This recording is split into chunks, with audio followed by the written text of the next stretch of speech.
The world is getting crazier. People are acting more and more insane. The end of the world is tomorrow. Tomorrow.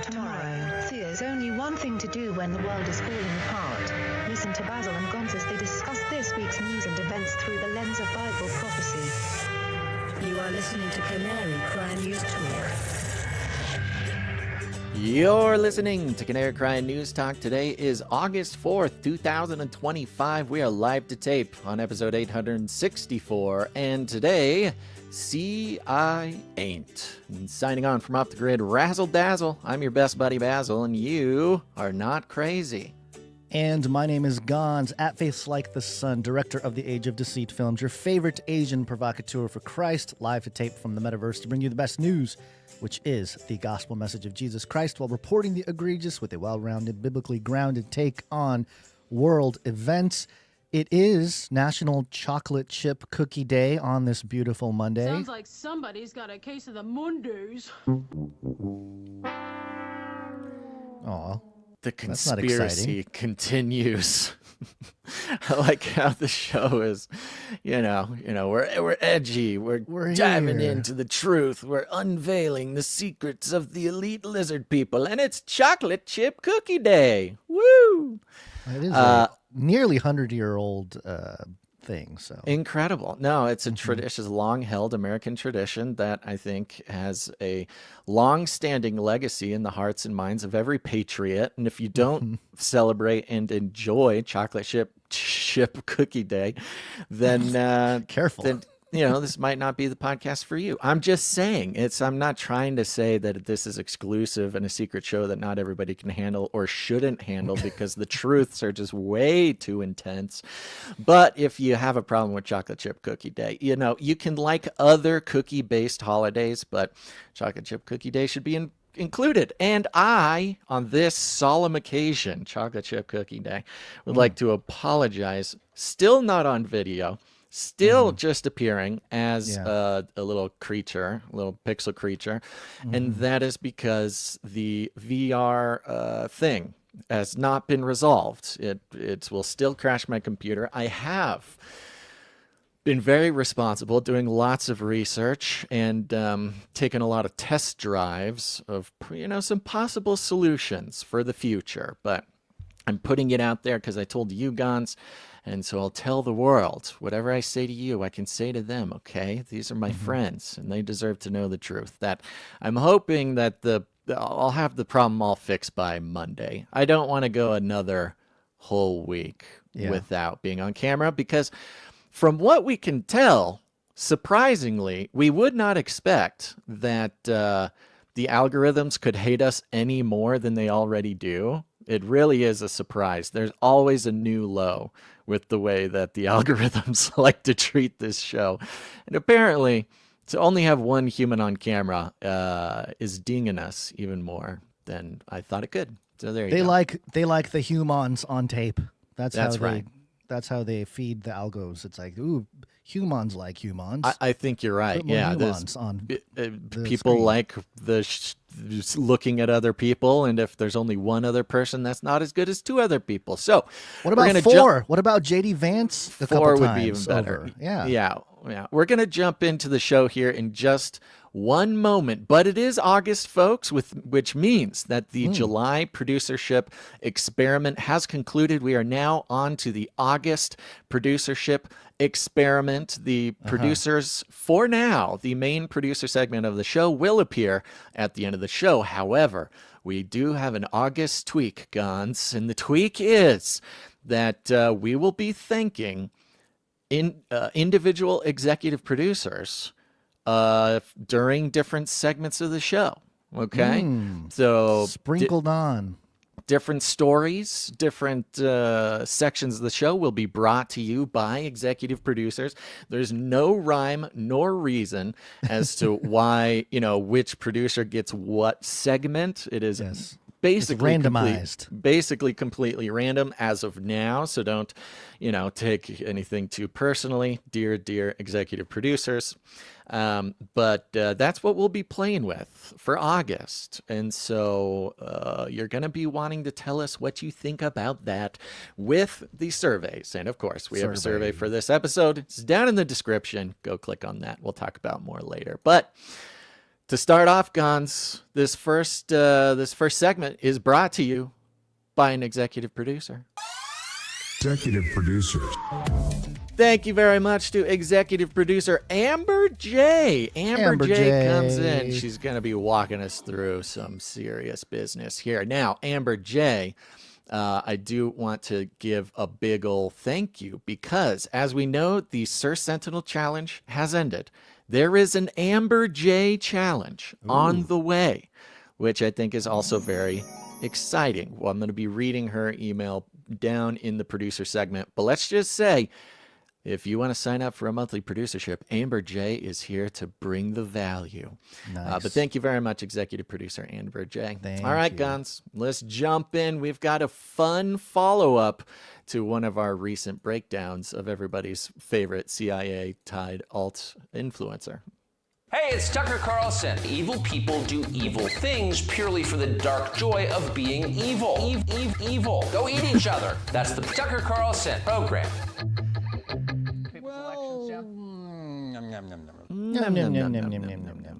Okay, so the big fun thing, and don't worry, this is not just sort of alt media gossip, okay? We're not having, this is not the, celebrity gossip part of the show where we just talk about different alt-right influencers just because it's fun to watch them bicker. It is also fun to watch those things unfold. But what's hitting the airwaves now, Gons, is about a couple episodes ago. I don't remember exactly. It was very recent. On one of my solo episodes, I gave everybody just a little sort of monorail tour through the life of Tucker Carlson, more specifically Tucker Carlson's dad. And ourselves and others for a very long time have noted these strange connections between the CIA, Tucker Carlson's dad, and Tucker Carlson himself, right? This is not new to a lot of people. However, apparently, it was brand new information to Tucker Carlson to hear that his father had any connection with the CIA. Let's start out with this first clip here.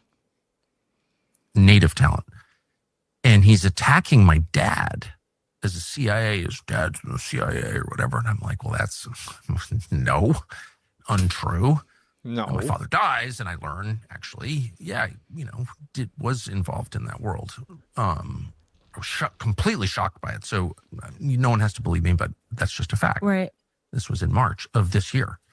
And I'm like, well, how the hell would this child from Chicago, my dad was 84 when he passed. Like, who's this guy know who my dad is? And like, he's in an intelligence world. How would he know that? And I Wait, so that was his critique of you? Because I didn't see it.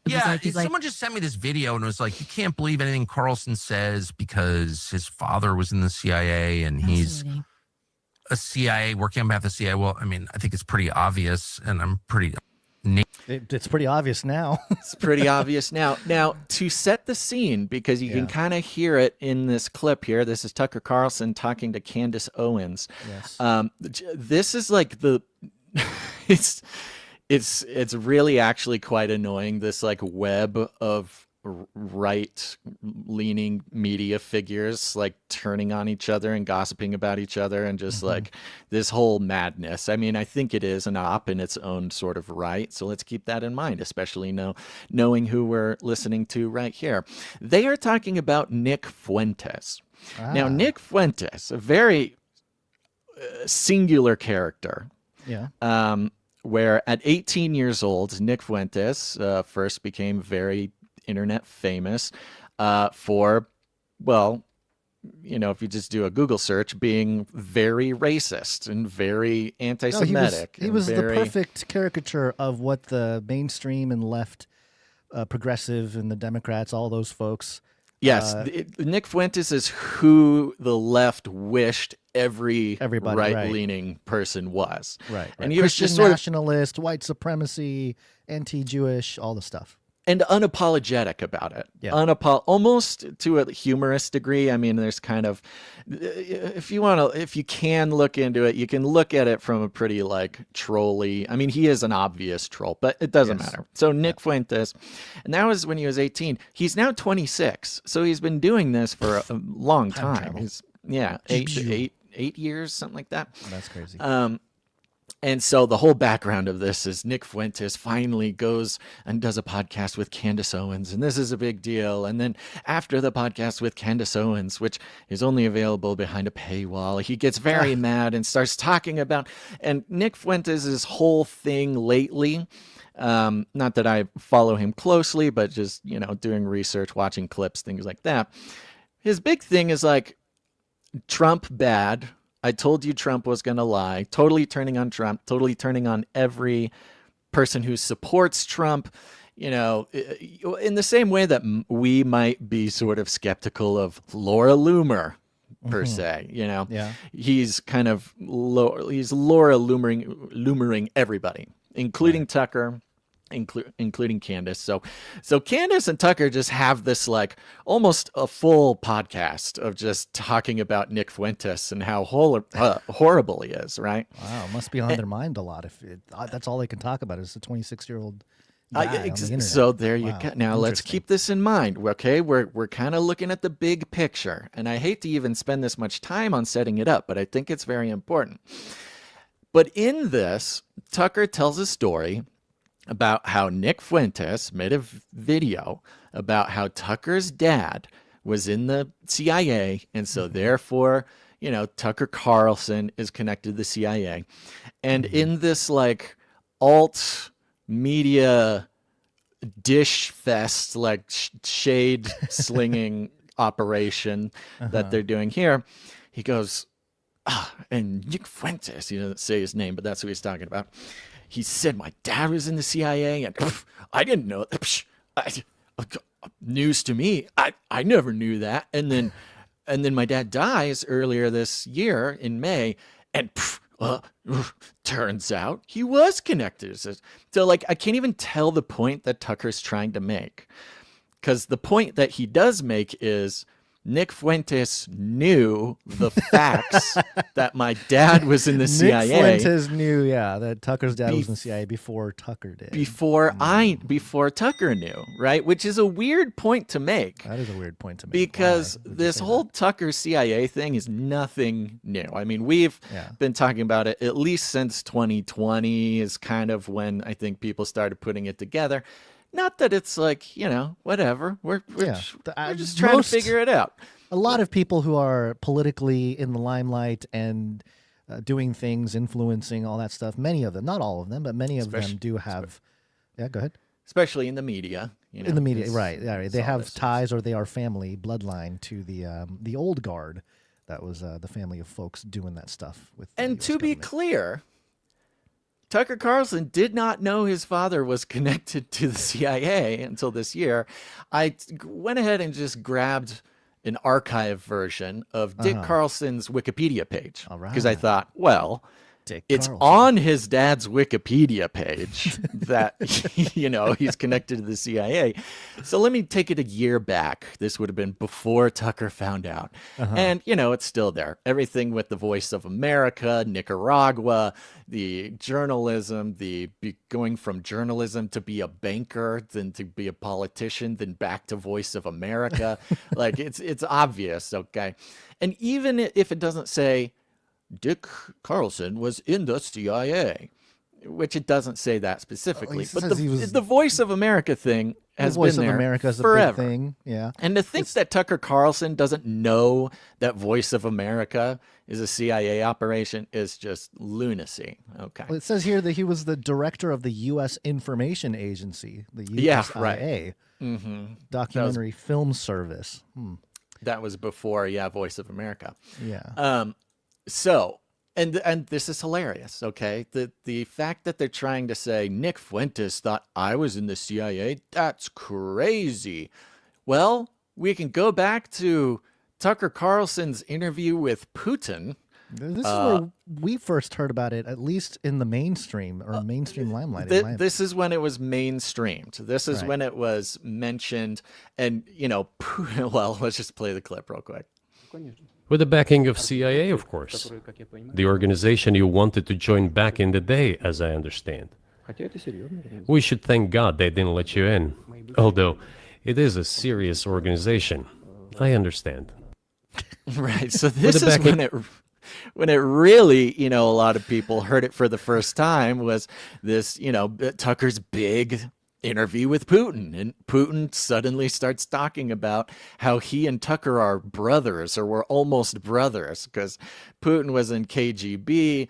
Tucker was almost in CIA. That would have made them colleagues. Like, starts talking about all this really weird stuff. Now, Tucker has mentioned that he wanted to be in the CIA. He did apply to the CIA and never got into the CIA, and coincidentally went directly into journalism at the behest of his father, his CIA father. Okay. Yeah, he knew the roadmap for sure. That's some early alpha for anybody who wanted to make it in the world. It's like, well, you know, you may not be able to get straight into the agency. You know, that's for really special people, but go into media. It's a great way to do it. Exactly. His dad told him that exact thing. He said, no, go into journalism. It's easier to do, and you can still, you know.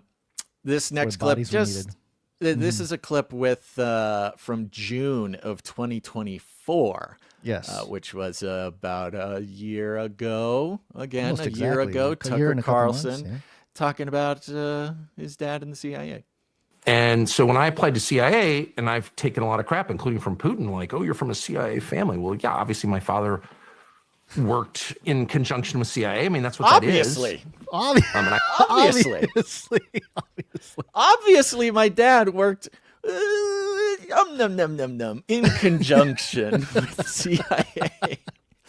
He basically How could he say less than a year later that he, or I guess it is a year later, that he didn't know his dad was part of CIA? I mean, that is exactly. Kind of weird. So, look, we all know that the question is, why in the world is Tucker Carlson claiming he didn't know? He's making up this story that Nick Fuentes knew about his dad being in CIA before even he knew. And later on in the episode with Tucker Carlson and Candace Owens, Tucker Carlson makes the accusation that because Nick Fuentes is so inflammatory and that he's just picking fights and causing derision and isn't best friends like he is with Candace Owens and all the other sort of establishment alt media right people, that he seems to be some sort of plant or some sort of CIA operation.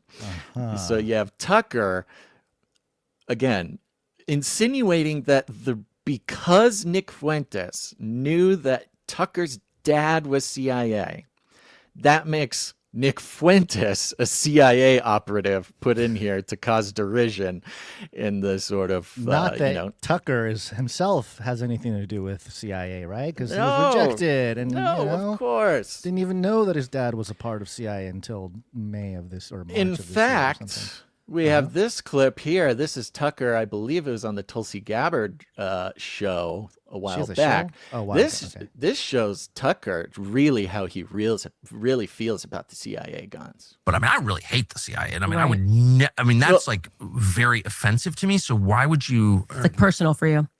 That's sorry. This was not. Yeah, sorry. This is not the Tulsi Gabbard clip. That was the right clip. I just set it up wrong.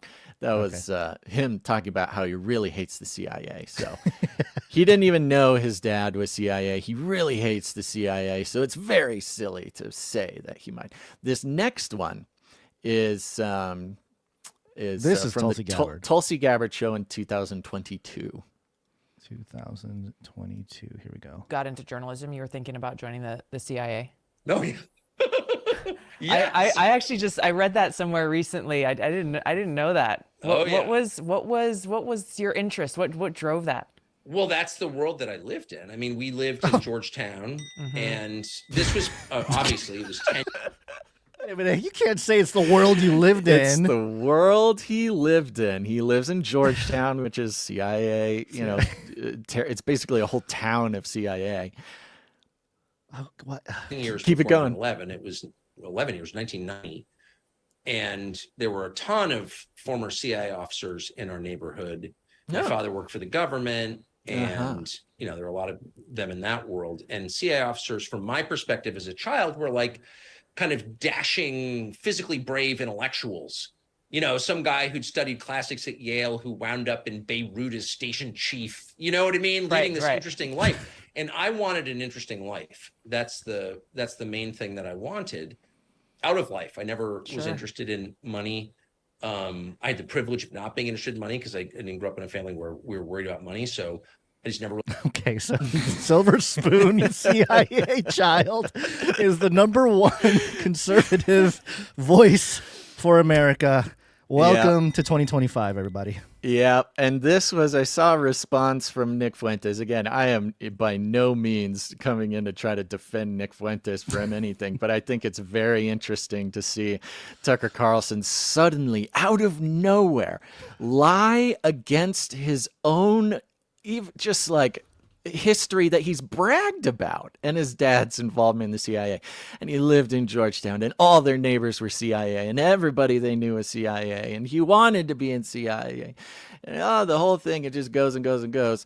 And then to go call, you know, Nick Fuentes CIA, who I don't really know much about him, but by his own telling of the story, you know, if you remember back when Nick Fuentes first kind of came on the scene and got literally banned from everything. He got banned before everybody else did. He got debanked, you know, got thrown off of everything. He was like pure, you know, pure outlaw. And I don't even mean that in like a fun, cool way. Like he was kind of got the brunt of it before it was even very common for people to get kicked off. And just, you know, the way he was, the things he said, and how sort of blatantly antisocial his message was, you know, that's kind of who he was. And somehow he's just sort of survived it, probably because he's so drastically antisocial. It was almost like he was the line, if you're making a fishing analogy, you know? Do not come back, you Nazi psychopaths. And that was on accident, but that kind of works with the Fuentes conversation we're having right now. It is good. And, you know, who knows? Maybe they're both CIA. You know, you hear these stories. You hear these stories of the FBI busting the CIA agent, or the CIA agent arresting the DEA agent, you know? Right. Yeah. So here was my thought, is that it's a lot of verbiage game, right? A lot of this stuff, even the title CIA, the name CIA has been weaponized, and it means a whole bunch of different things to different people. But to me, it's like an analogy is sports. I'll make the sports analogy. You have two teams, right? Let's say you got the Warriors and the Lakers, and they're playing a game, and they say, "Oh, those guys are in the NBA," and they can say, "No, we're playing basketball. We're not in the NBA." But the other team can say, "Hey, you're just an NBA team," and you'll say, "No, we're just a basketball team. We're the Lakers."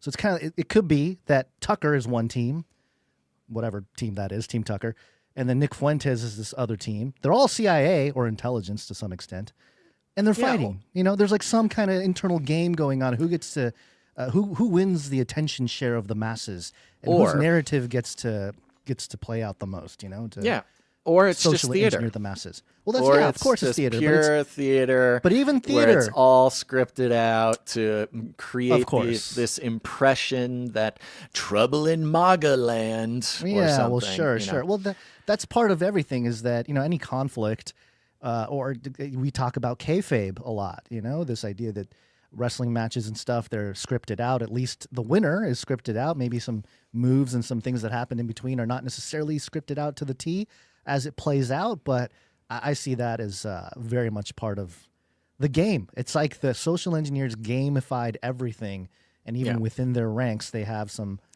chess pieces that are moving around and doing their thing and clashing.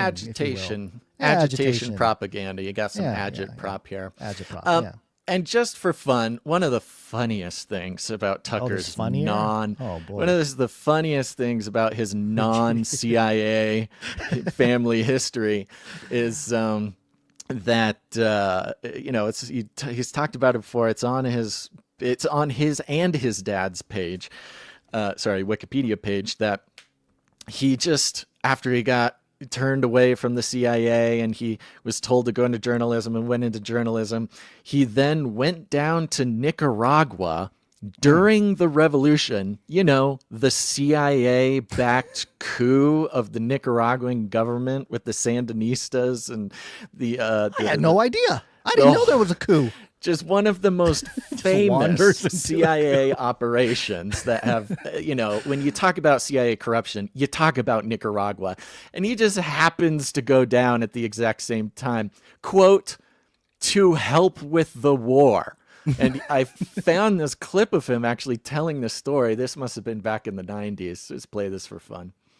And I remember having very intense feelings about who was right and who was wrong. And so the summer after my freshman year, my roommate and I decided to go down to Nicaragua for the summer and work and, get involved in the war, and support the side that we thought was right. Cool. Was not the Sandinista side. And we came away, I think, both learning that, just a lot more complex than we thought. That the good guys weren't as good as we thought. The bad guys were probably every bit as bad as we thought. But the two sides were commingling to a much greater extent than we ever imagined. And other people's affairs are really hard to decipher. It's like somebody else's marriage. You never really know, what's going on inside it. And okay, if there is any more CIA derivative opinion on Nicaragua, that is, I wouldn't believe you. I mean, that is straight out of the logic and the justification of CIA coups. That's how they defend it. They go, yeah, well, who's really the bad guys? Who's really the good guys? It's, it's just all about national interest. And so, it's this gray morality that is, the sort of the soul of the CIA. Right. This was an actual Reagan administration authorized covert action. To go into Nicaragua and take over there. So yeah, it's documented history. It's like it's a trophy. It's kind of like this trophy operation that really shows the effectiveness of the CIA. Yeah. It's not even like a conspiracy theory. Right. Now, I say all this to say we can kind of get this big picture, right, of the trouble in alternative media land, and you have Candace and Tucker, two admittedly, giants of right-wing media right now for different reasons, coming together to talk about this dirty little rat, Nick Fuentes, who's just causing trouble and must be in the CIA because how did he know my dad was in the CIA before oh my gosh, what is up with this guy? And it's sitting on this bed of what seems to be, sort of orchestrated chaos. And then, speaking of right-wing sort of media outlets that have sort of questionable, backing, Tulsi Gabbard, DNI, goes on the Benny Johnson show to talk about Operation Mockingbird. We only really need to listen to about the first minute of this. Okay. The media being used as a propaganda mechanism, we saw it flatly. I mean, I think it's the smoking gun, quite frankly, of the Obamagate narrative and the Russiagate narrative, that it was so baked in that the New York Times and Washington Post went and ran with it. Some would say that that's part of Operation Mockingbird. Some would say that that's part of what we learned in the Church Committee, that the intel agencies were using media outlets as their mouthpieces, and that those mouthpieces would parrot the official narrative. And I wanted to ask you, is this operation still going on? Are you aware of the intel agencies working directly with media outlets in order to push prescribed narratives that may or may not be true? It's something that we've already had to deal with, Benny, within this administration, where there are people within the intelligence community who believe that their will is more important than the will of the American people. and will weaponize intelligence by leaking it to their friends within the mainstream media with the intent of undermining President Trump's agenda. That's it good is right there. not one that She goes on for another 2 minutes. I mean, it is, it's, I could not find a clip under 3 minutes about the thing, but she goes on for 2 more minutes. And the headline is Tulsi Gabbard says, yes, Operation Mockingbird was a real thing and it is still a real thing and happening today. Right. And, And you know what's interesting is for her to put it in the context of Trump. The narrative that has really worked for Trump in the last 8 years is, you know, the mainstream media is against Trump. They're trying to undermine him. That itself is perhaps maybe the trophy play of the century so far for the intelligence to use that line of thinking to really, you know, market Trump, to get people on that MAGA train. So right. Makes sense. Makes sense. Yeah. So she's doing it. She's doing the thing while saying that there's, you know, the thing still exists and it's in operation. Yeah, I mean, it's Just a big to deal. not get lost. We've all known that Operation Mockingbird is still going. You know, the Anderson Cooper issue, you know, and for those who maybe don't know about Operation Mockingbird, it's just the, you know, formerly conspiracy theorized and little by little over the decades. I mean, the evidence that this program not only had been operational during the Cold War, right about the exact time that Tucker Carlson was trying to join the CIA and then became a journalist, but also up until now, where the government as a whole, but the CIA more specifically, basically putting in assets straight into the media. Right. I mean, just not even like, she begins her presentation here by saying, oh, we've got people in the intelligence who will seed information into the mainstream. But Operation Mockingbird goes so far as to basically just directly put CIA people on screen, on camera, right, in the anchors positions, not only the editors and the workers, but which of course we all know here. Yeah, and Benny Johnson there mentioning the church committee, that was the 1975, I guess 75 to 76 U.S. Senate finding out and uncovering this whole thing, the CIA covert relationship with journalists. Yeah, and it was part of the JFK. Right, yeah. Part of the JFK investigation, and the church committee specifically investigating all the horrible things the CIA had ever done without any oversight or without telling anybody and without any authority to do so. Church committee comes in and says, yo, guys, you can't be doing all this stuff. Operation Mockingbird was one of those things. But yeah, and the funny part is, the CIA loves to say, no, we haven't done any of that since the church committee. We're brand new. We would never do any of that. And then, of course, that's a bunch of hogwash. But speaking of operation, we have to hear from our favorite operative around here, Laura Loomer. Does Laura Loomer have a jingle? I don't think so. Jingle? I don't know. Okay, yeah, maybe we decided not to have one to, you know, not get too caught up in. Yeah, we're trying not to become the object of her ire because she's so savage. I don't. That's so funny. Okay, so Laura Loomer posted on X here. Do you want to know something about @Tucker Carlson that nobody knows about? Parentheses, except me and about 3 other people. End parentheses. Something that should be the nail in his coffin that makes everyone realize what a fraud he is. Period. Now I showed that you this he's before. In the CIA? What is it?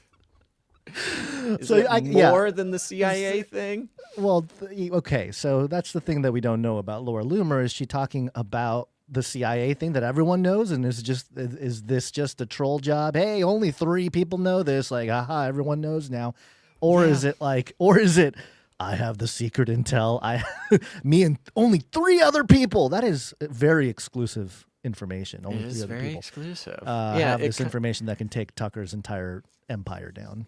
Which again, you could see an angle of Laura Loomer being an Operation Mockingbird or some sort of. I'm telling you, asset. everyone's an operative. This is what I was saying. Everybody is part of this big operation now. It's hard to figure out what's going on, man. Saying that she knows a secret that only 3 other people have, if she's not being tongue-in-cheek, like trolly joke, which is not traditionally her style. That is not her style, It's also sort of lending credence to the fact that this is new information about Tucker. Like, Right. I know this and only 3 other people, Nick Fuentes being one, you know. You think it's Nick Fuentes? That'd be hilarious. Well, as far as Tucker is, by the words coming from Tucker's mouth, Nick Fuentes somehow knew that his dad was in the CIA, so that means Nick Fuentes must be CIA. But yeah, no, Laura Loomer is definitely some sort of operative for sure. Yeah, you know, it's funny, and I think, like you said, who knows? They possibly all could be. I mean, we know for sure at least one of them is. Well, my point is that it's not necessarily. It doesn't matter if they are knowingly part of the whole operation or not, because of the way the communication network has become with the internet. And I think I saw a statistic that 65% of Gen Z are live streamers or something, like some ridiculous number of people either want to be or are making their money from streaming. So everybody has become an influencer, quote unquote.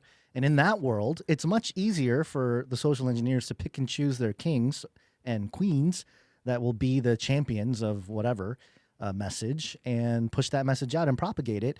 And so, you know, you never know if they're really part of it and they got popular because of that, like genuinely, or because they got a little help from somebody who might have benefited from that. And you know what's crazy? That goes for the Age of Deceit films too. Like, who knows? Like, I look back at it. This is 14 years ago now, but I look back and I think, wow, I wonder if somebody high up saw it and was like, ooh, this is good to, you know, wake people up or whatever, and, you know, push that video out there. It makes me wonder. I do question it, you know, as much as everyone says, oh, it's great, you get, you know, 6 million views and blah, blah, blah. Yeah. The one thing I would say to that is I think that was before the algorithmic control is what it is now. You know, 2011, that was a totally different time. Sure. Thanks not for that there making me was feel better that I got. I don't even think CIA. The algorithms were not even as sort of advanced as they are now. I mean, 2011 algorithms, that was back when Facebook would actually even show you the posts of the people you follow. Like, it was much, you know what I mean? Yeah, so you could actually share something and not have to be entirely reliant on algorithms. Whereas right now, basically nothing matters. It's basically only if they want to, you know, if you support the whatever, some sort of narrative they want out there. Even if you get 1,000 people sharing your thing, it doesn't mean anybody's actually going to see it. Now, I do want to say this, because, you know, there's lots of reasons to jump on board with the Tucker CIA thing. One of them is that, I wanted to be in CIA. I wanted to. It's great. And look, clip that. Basil wanting to be in CIA. No, I was saying Tucker Carlson says he wants to be in CIA. And look, we all wanted. It was the 90s, even the early 2000s. You know, the FBI, the CIA, they were still good guys to most of us, especially because we were younger. And I was going through, I don't know if you still have this, Gons, but you know how your parents, it's their sort of divine job to save every piece of art that you ever made in school. Yes. I feel the burden of that on my side now, trying to figure out what pieces of art or drawings or whatever to save and what to dispose of, because they go through a lot of drawing paper. And at some point, the parents have to go, I can no longer keep this. It is now yours. My son, you have to do, this is your stuff. I saved it. I can't save it anymore. I don't have room. Here it is. All of your childhood stuff. And I just hit this point in my life. My parents, they gave me, luckily it was only about 3 or 4 boxes full. And I just spent a couple days going through every single little piece of art that I had ever made that my parents had saved. And now it was my turn to decide what stays and what goes. And I should have taken a picture of it, but I did find, it would have been in about, let's see, maybe first grade or second grade or something like that. I'm realizing now a lot of the worksheets, a lot of the quote unquote homework given to at least me in kindergarten, first grade, second grade is just like, write your name. What is your favorite food? What is your blah, blah, blah? What do you want to be when you grow up? And I'm telling you now, I did have one page where I said FBI. Oh, no. FBI, baby. Oh, no. Little Basil trying to be an FBI agent. Oh, my goodness. And I've already... A lot of it's a hoax. It's a hoax. I mean, it's a money-making industry, okay? Unindicted co-conspirators. Are you getting... you're exposing yourself on the episode even more. today. Even more so. Episode 864, Basil exposes himself as CIA operative. Tucker Carlson, I wanted to be in the FBI in like first grade or something, which, come on. What first grader kid doesn't want to be in the FBI? At least in the 90s, But you remember, and I divulged this a month or two ago, I was also in the GATE program. Oh, that's right. Yes. So you were part. Yes, you were in the funnel to be a CIA agent. Yes, or something. I found some of my GATE paperwork. Nothing very interesting to share there, but it was proof that I was there. And so I'm looking at these pages. I'm like, oh my gosh, I filled out this thing. What do I want to be when I grow up? FBI. What if that triggered my inclusion into the GATE program? This young man seems like a good candidate. He wants to be FBI. Look at him. He's so young. The programming is working. We must bring him into the next level. Bring him onto the GATE program. I'm wondering because how would you train the teachers to like spot kids for the GATE program? There's so many kids, and like kids are just kids, they're all just... They didn't have AI back then. How would they ever sift through all the information? They're just like wild animals running around. How are you supposed to choose the smartest monkey to like put into the GATE program? Oh my God. And I think it's quite possible that when you have these kids fill out this, like, what do you want to be when you grow up? And they put FBI or CIA or, maybe some answers to some of the other questions. That might be the the filtering program to see which kids go into the GATE program. Yeah, keep your kids out of public school, everybody. Saul to Paul says, my daughter did that. She was, quote, FBI agent 90078M. Oh, wow. Okay. Yeah, kids love the FBI. That's the thing. I mean, and that's kind of the clue that the propaganda, the pro-institution, pro-FBI, CIA propaganda is very strong back in the day, where like every kid wanted to be in the CIA. It was very cool. And only because they saw the media, they'd watch movies, they'd watch, TV shows. This is when we spoke to Byron Rogers several episodes ago. He talked about that. He was a Marine. He went overseas and he got blown up in Afghanistan and he survived. Praise God for that. But I think in that episode, he talked about how he wanted to, because of all the video games and the movies and stuff, that he wanted to go and fight and, defend the country and all that kind of stuff. And it makes sense. I think about just my upbringing and what kind of movies and stuff what really hit culture. It was Saving Private Ryan. It was, the Band of Brothers. We stayed up for 17 hours or something watching Band of Brothers. Right. Just to build brotherly rapport with our roommates in college or something. It's just stuff we did. So I can see that programming was very powerful, and it still is to this day. I think it's but it makes you wonder. That was back when we said the Pledge of Allegiance in schools too. Yeah. And it makes you wonder what this next generation, with all the Marvel stuff happening, Marvel and all these different superheroes and whatnot, becoming their sort of propaganda programming for the youth.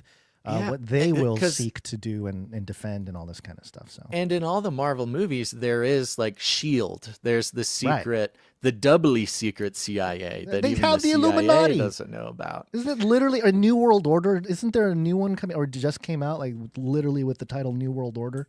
Yeah. Or did they change it? No, I think that's what it was, is the Captain America. So, I'm just saying that to say you can put me on the list with Tucker Carlson, who wanted to be. You've been exposed. Sean Ryan. Remember Sean? Yes, I mean, you Sean just Ryan. go down the list and they're all I'm making a CIA list. connected. I'm making Tucker a list, Carlson, everybody. Sean Ryan, Bustamante, that Andrew guy. Bustamante. Yeah. Benny Johnson, does he Benny have any- Johnson, well, I'm not seeing anything directly with Benny Johnson, but again, if he's in the right place at the right time, right gotta message, you we might gotta get picked his up in the first grade, what do you want to be when you grow up? Were you in the papers. GATE program? Let us Yeah, see your art exactly. box from when you were a child. We'll And psychoanalyze.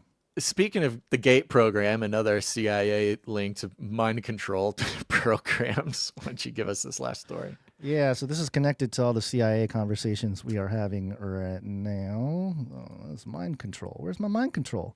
I've been mind control. Mind control weapons. All right, so this is coming from the CBC.ca. It's a Canadian outlet. The headline here is Victims of CIA-linked Montreal brainwashing experiments cleared to sue in class action. It's a few days ago, July 31st, when it was published. The interesting thing about 2025 is that so many people know the dark secrets, the conspiracy, the deep state, and these secret behind-the-scenes organizations and what they've been up to. Everyone's so aware of it. We're at the point where we're now even having class action lawsuits. Yeah. Just real quick here, Quebec's Superior Court judges has authorized a class action lawsuit brought forward by victims of brainwashing experiments conducted at the Allen Memorial Institute in Montreal. Experiments of infamous for their affiliation with the CIA-funded MK Ultra program. Whoopsies. I thought it was just a movie, everybody. MK Ultra. No, real thing. And in fact, again, this is CBC.ca. This is like a very, mainstream Canadian outlet. It's interesting like that the biggest Yeah. Canadian outlet. It's like their Right. official state media. Yeah. So they brought up this thing called de-patterning treatments that violated patients' bodies and minds. Okay. And with torture and all sorts of horrific things here. De-patterning described in the lawsuit and also a central topic of 2020 CBC podcast and report titled Brainwashed, The Echoes of MK Ultra, was among the experimental treatments conducted on patients at the Allen Memorial Institute. It sought to, quote, erase a patient's thoughts, first by immobilizing them, rendering them helpless while subjecting them to electric shocks, sensory isolation, and massive amounts of sedatives and barbiturates. The depatterning was followed, according to the class action lawsuit, by a, quote, repatterning procedure, during which patients were subjected to looped audio messages while under the effects of paralytic drugs. The message first repeated a negative feeling the patients had expressed about themselves, like, you are selfish, followed by a positive statement like, you are lovable, repeated between 250,000 to 500,000 times. Wow. That is its own type of torture right there. But let's see. The patients intend to argue that the Montreal experiments consisted of unlawful human experimentation, quote, enabled by the government of Canada as well as the Royal Victoria Hospital and McGill University, end quote. So there you go. I mean, we've had the lawsuit with the fluoride in the water, and there's certain things in the realm of conspiracy topics that have come to the forefront of a lawsuit.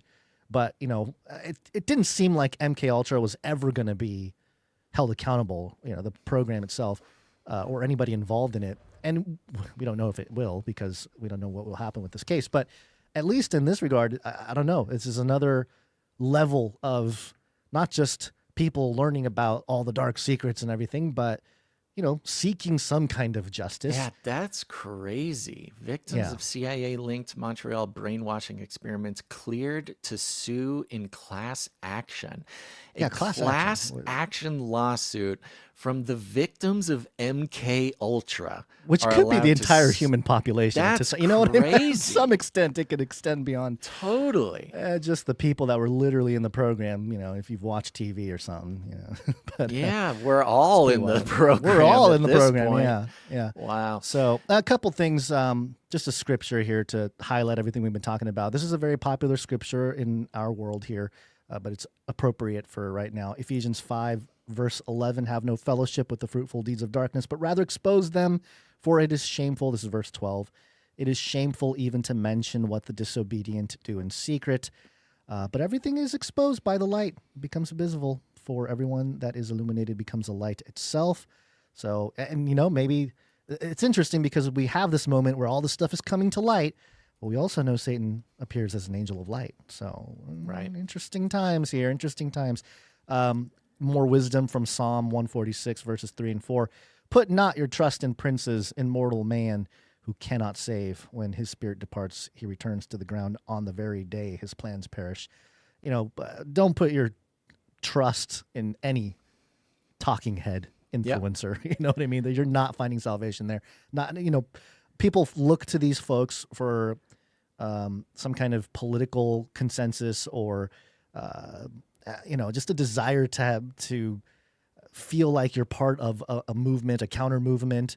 A lot of times and I think we all went through those phases, I would imagine. I'm sure everybody listening, including you, Basil, we've all gone through that phase of like, oh, this person, I'm listening to them daily because I'm relating to their political message. And, I'm getting something out of feeling like I'm part of a movement, waking up to the reality of whatever going on. So that tends to happen. And, we're saying, hey, just beware of that. Beware. You can listen to people. It's fine. It's not a problem. But just don't get caught up in thinking that you're going to get some kind of salvation out of it. And then Jeremiah 23, this is verse 2. Therefore, that is what the Lord, the God of Israel, says about the shepherds who tend my people. You have scattered my flock and driven them away, and have not attended to them. Behold, I will attend to you for the evil of your deeds, declares the Lord. When all this operation, the divide and conquer that's taking place, that's what it's doing. It's driving people away.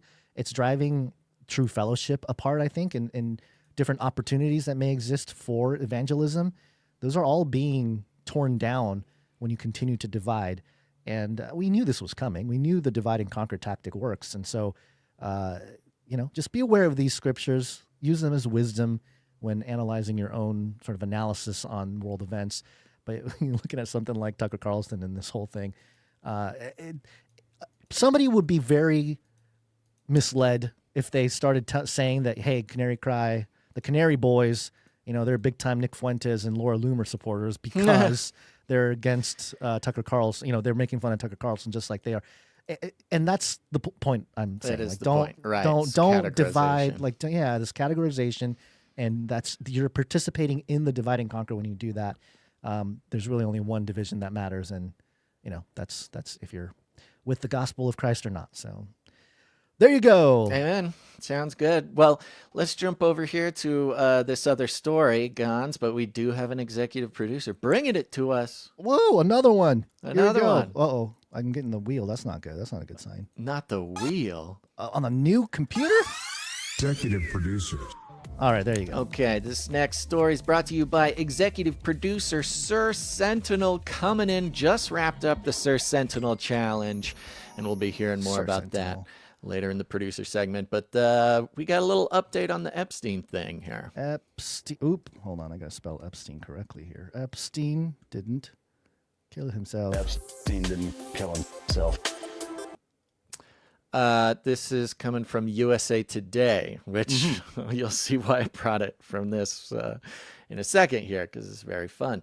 Ghislane Maxwell joins famous prisoners in move to Texas prison camp. All right. Famous prisoners, thank you, USA Today, How exciting. This horrible, horrible, demonic criminal is now hanging out with celebrities. Just how she loved it. Just like she did during her freedom, where she loved to associate with and get in close with celebrities and rich people as part of her scheme to traffic young children and commit demonic acts that should not even be uttered by the mouths of men, and yet here we are to deal with this on a regular basis. Ghislane Maxwell joined Theranos founder Elizabeth Holmes. Hey, there she is. And celebrity housewife Jen Shah at a federal prison camp in Texas this week. The government like a party. I know. Well, good time. Get together. And for those who don't know, Elizabeth Holmes, she's the gal who went to jail for scamming a bunch of investors into thinking that she had made some sort of miracle blood detection device. It was a pretty big deal. We covered it at the time. Yeah. And got busted because she was lying so much. And some even think she was taking the fall for some people above her, but very famous criminal. And Jen Shah, I have no idea. Apparently she's a celebrity housewife. And from what I saw before, she's in prison for a telemarketing scam or something. I don't know. The government hasn't said why they transferred the convicted sex trafficker and confidant to Jeffrey Epstein from a low-security prison in Florida to a less restrictive minimum security prison near Texas A&M University. Why is there a prison camp by the university? I don't know. But she was already experiments, MK Ultra mind control experiments on the subjects. She was already in the low security prison, and apparently minimum security is lower than low. So she's getting a thing. The prison is considered one of the top minimum security prisons to serve time in. USA Today, what are you insisting here? That she's going to break out? This is like a setup that she's going to break out with these other criminals and form a super group. The super triad ladies. The Yelp score on this prison camp is 5 stars, according to a prison consultancy group for safety, comfort, and amenities. Guys, it's the safest, most comfortable, and amenity-rich prison camp. The former British socialite is one of the most powerful prisoners in American history. The transfer comes as Maxwell's attorneys are pressing the U.S. Supreme Court to overturn her conviction, while also seeking a pardon or commutation for her from President Donald Trump in exchange for her cooperation in the Epstein investigation and broader sex trafficking matters.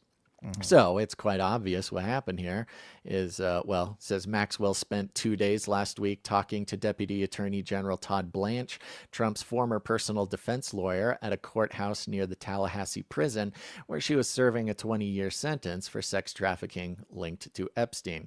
Officials would only confirm that they had transferred Maxwell to the prison camp in Bryan, Texas, not why. Typically, prisoners are moved due to a change in supervisory or medical needs, or as a security measure to keep an inmate safe, says Donald Murray, a Bureau of Prisons spokesman. So, one more here. Moving from a low security to a minimum security prison typically provides more freedom within the prison. This could mean more free time for recreational activities or work. Minimum security facilities typically house nonviolent first-time offenders or those who have worked their way down from a higher security prison due to good behavior, according to a prison consultant. This is like prison its own, consultants here. Yeah, this is like its own psyop to use the word freedom or free, more free time, as part of like this prison perk. Very interesting. Okay, all right. In Florida, Maxwell taught yoga and etiquette classes and worked in the library. The move to the Texas prison likely offers her more free time. Free time than teaching yoga and etiquette class and hanging out in the library? What else do you need to do, woman? And less structured supervision, according to the Bureau of Prisons. Okay, the Texas facility holds a call center that employs inmates and partners with canine companions for independence to allow inmates to train dogs to become personal assistance dogs. Those two things don't seem connected. Texas facility holds a call center that employs inmates. Okay, so you can, she's doing a call center. Okay, yeah. You can call the customer canine service companions. line. Yeah, you can call the Ghislane customer Maxwell service answering line. the phone. I had to talk to our customer service people over at our text message system. And, I had to talk to somebody there. What if you called the helpline for your bank or something, and it's Ghislane Maxwell on the other part of the line helping you find your account information? Or she could train dogs. Both are great. Yeah. The prison offers classes such as horticulture and plumbing and cosmetology. Hey. She can prepare herself for a career when she gets out and she's like 86. She can be a plumber, a female plumber. What is going on with the sentence that you're about to read? The cosmetology course, cosmetology course may include. Now, remember Ghislane Maxwell. Okay. Remember the crime. Don't interrupt yourself. No, you don't interrupt me. Remember the details of the Epstein cases, the whole horrible story. Okay. Yes. Okay, now I'll read you the sentence. All right. The cosmetology course may include massage. End of sentence. Maxwell's convictions came from her recruitment of underage girls to give Epstein massages. He then sexually abused them. End of paragraph. What? Inmates live in dormitory-style housing with cubicles housing 4 to 8 beds. Visitors are allowed from 8 a.m. to 3 p.m. on weekends, according to the Bureau of Prisons website. Then it goes into Holmes. Holmes, who is serving 11-year sentence for fraud and conspiracy linked to the collapse of Theranos, she earns 31 cents an hour helping soon-to-be-released women write resumes and apply for government benefits at the Texas prison camp, according to an article in People magazines. Holmes has been able to keep a mostly vegan diet in prison. Maxwell is also a vegan. And people for the ethical treatment of animals lobbied to ensure that she had vegan meals in prison. They're pumping up this partnership here. This they really Holmes and Maxwell partnership. I love how they're throwing PETA under the bus too. They're like, PETA advocated to give Ghislane Maxwell vegan meals in prison. The prison sits on 37 acres between Austin and Houston. Holmes also has described her time in prison as hell and torture away from her hell and torture. Probably because she went on a vegan diet. That's probably probably right. Yeah, according to an interview she gave to People magazine earlier this year. This is a wild article. What is going on? Is. This article. Hold on. Can I revisit this real quick? Sure. I just want to read it one more time. The prison offers classes such as horticulture and plumbing and cosmetology. The cosmetology course may include massage. Maxwell's convictions came from her recruitment of underage girls to give Epstein massages. He then sexually abused them. Mm-hmm. Yeah, she can learn to give her own massages. Now she doesn't need to find.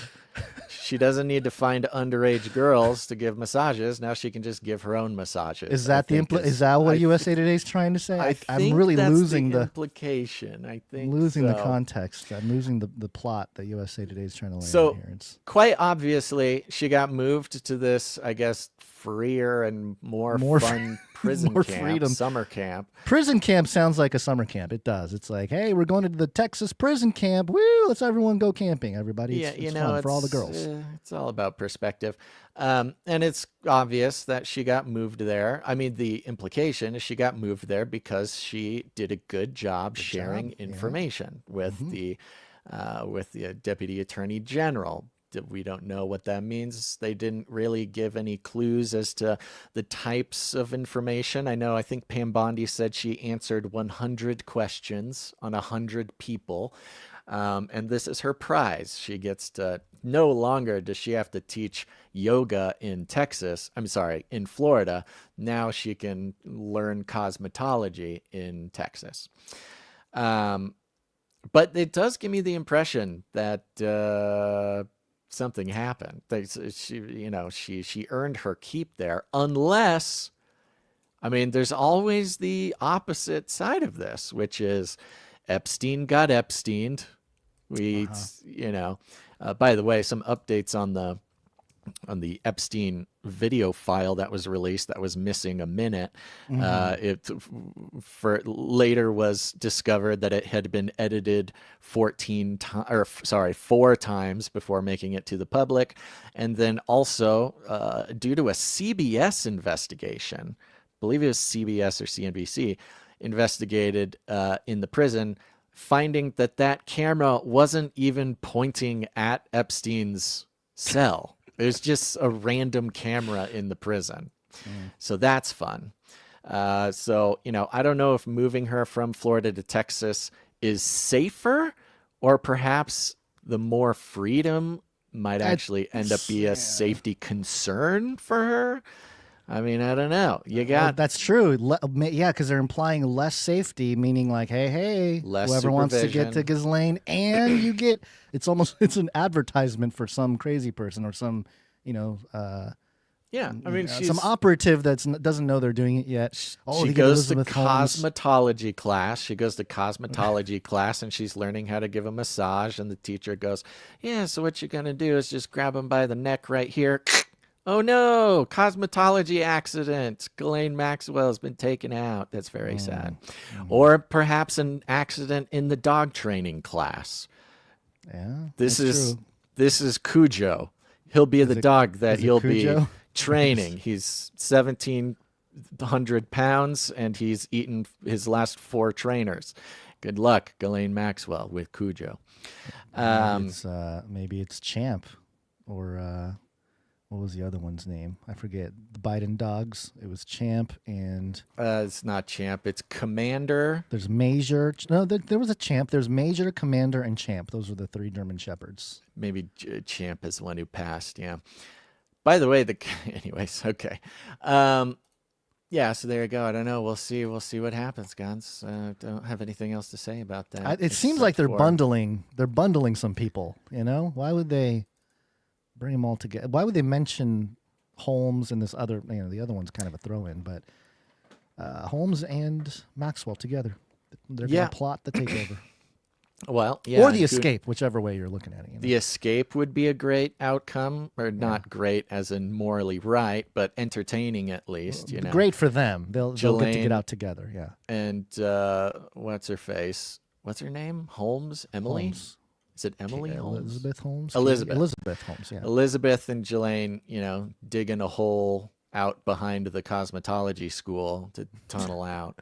It doesn't even sound like there was like fences in this place. It seems like it's just... using the eyelash curler every day, just a little bit on the wall. If you wanted to escape, it's just a long walk, and it's just really hot, so it's not worth walking 13 miles to UNM or whatever the school was. Right. A&M, Texas A&M. Texas A&M, yeah. All right. Well, let's see here. You got a fun thing about J.D. Vance here, and I think we'll give this one to our executive producer, Sir Marty, Night of the Base. Sir Marty! Executive producer. That's right. Sir Marty B, Night of the Base, comes in, executive produces the show. Thank you very much, buddy. Thank you. Let's get into the story here. You don't know what you're looking at. What's driving that thing? It's not a space alien. Aliens. It's unidentified. One of the arguments about this clip I'm about to show is that, hey, look at all the government people like our president and even our vice president, J.D. Vance, try to distract away from the Epstein files, Basil. Just stop paying attention to the Epstein files. Pay attention to the UFOs. The other thing is there are stories that I am particularly focused on, in part just because you talk with your buddies about it. Like, I'm obsessed with the whole UFO thing. What's actually going on? What were those videos all about? What's actually happening? I haven't gotten to the bottom of it yet, but we're only 6 months in. We've been very busy. That's actually the August recess is in part me going to try to dive to the bottom of the whole UFO thing from last year. So I mean, you got to have us back. Okay, I'll let you know. All right, so it's August. It's the August recess. J.D. Vance is deep into the UFO rabbit trail. We will see what he comes out with. He may come back out as a Nephilim. He may just turn into a Nephilim while he's in there. I mean, the timing is interesting because we do have the Oumuamua type craft, gonna arrive in November to take over the world.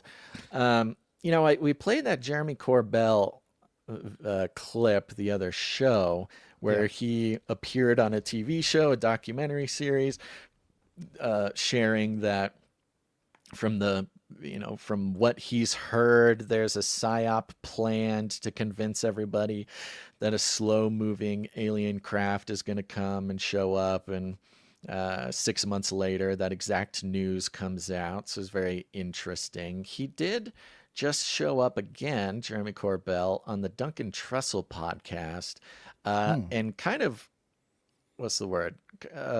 Kind of got into it a little bit more, but it's very interesting because he was trying to kind of tone down the fact that he had absolutely nailed that prediction. And he even says things like, I don't know if this is the one I was talking about. I wasn't really saying that like that would happen. I was just saying that's the vibe. He got a text message from somebody. It's the vibe that I'm getting. It was just the feeling from the community that I got that they would say that. I didn't mean to actually call that exact prediction that exactly came true 6 months later. So yeah, I don't know. He seems to be a little worried. He didn't want to sort of give the impression that he had some sort of information that nobody else had. So I don't know. He might be in trouble.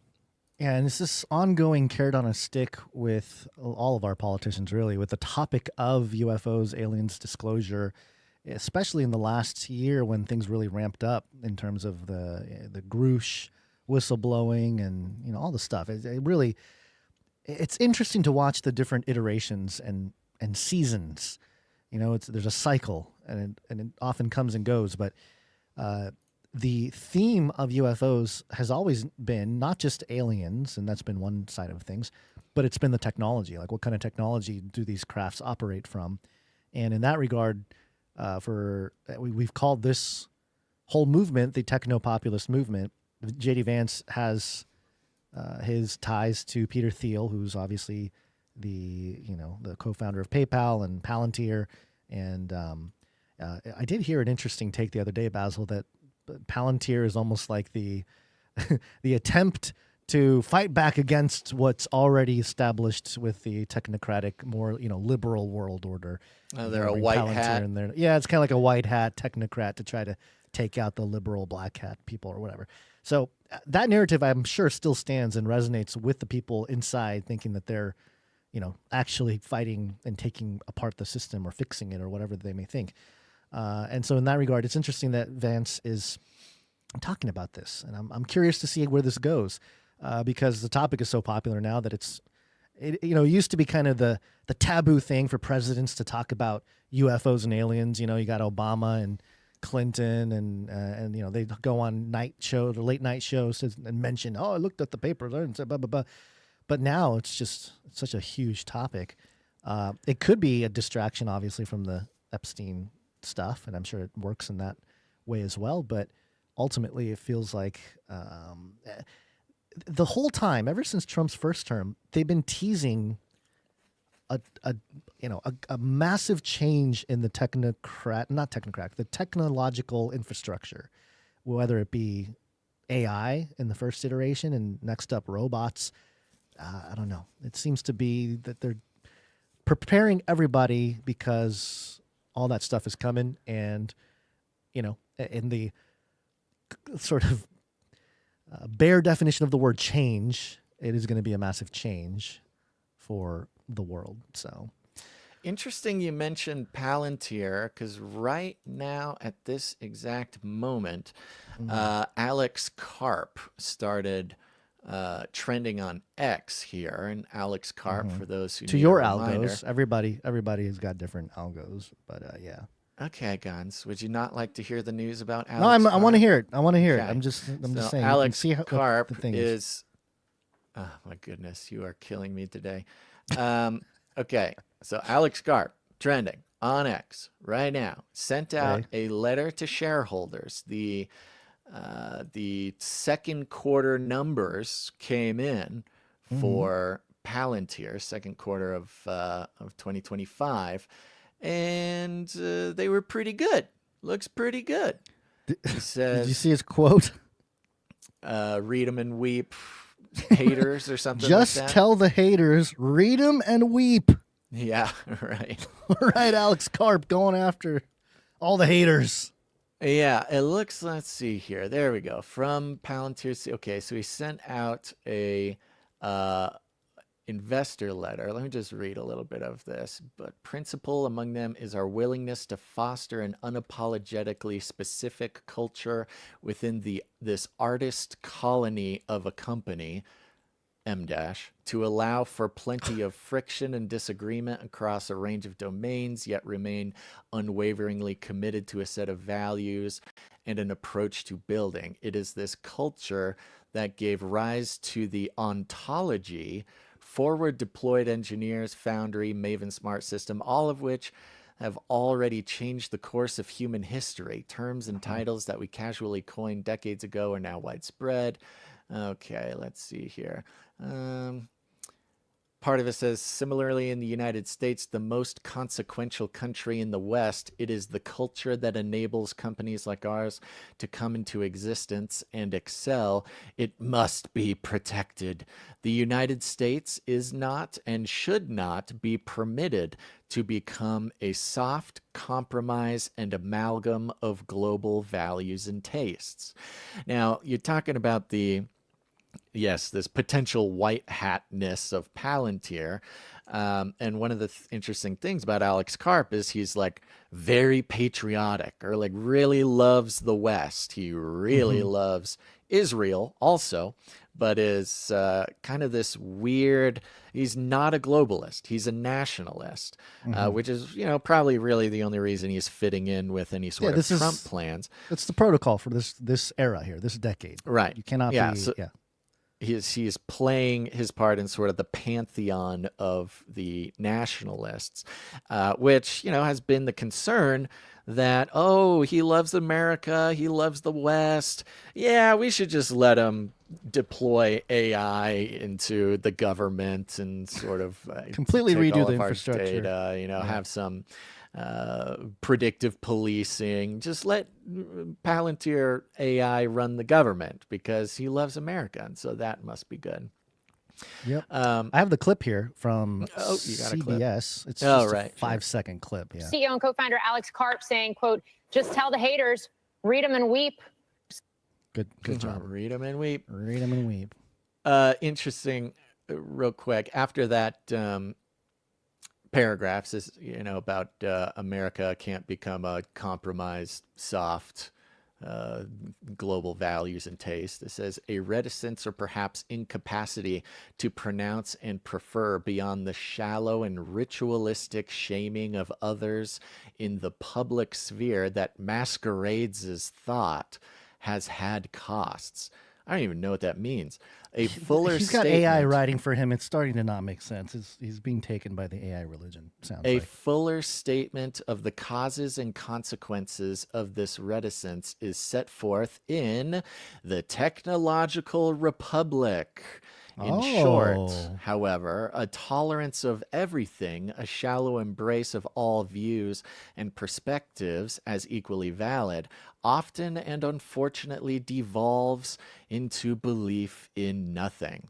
Listen to this. In The Abolition of Man, published in 1943, C.S. Lewis warned us of men without chests, who those who were never permitted an opportunity to develop an interior life of sentiment and emotion, of some deep devotion, instead the attachments to the inexplicable and perhaps indefensible. This is a investor letter about Q2, and he's quoting not only the Technological Republic, which I think he wrote, but also C.S. One of the Lewis. most popular Christian authors. Not the Bible. He's not going to quote the Bible, but he will quote one of its most popular authors.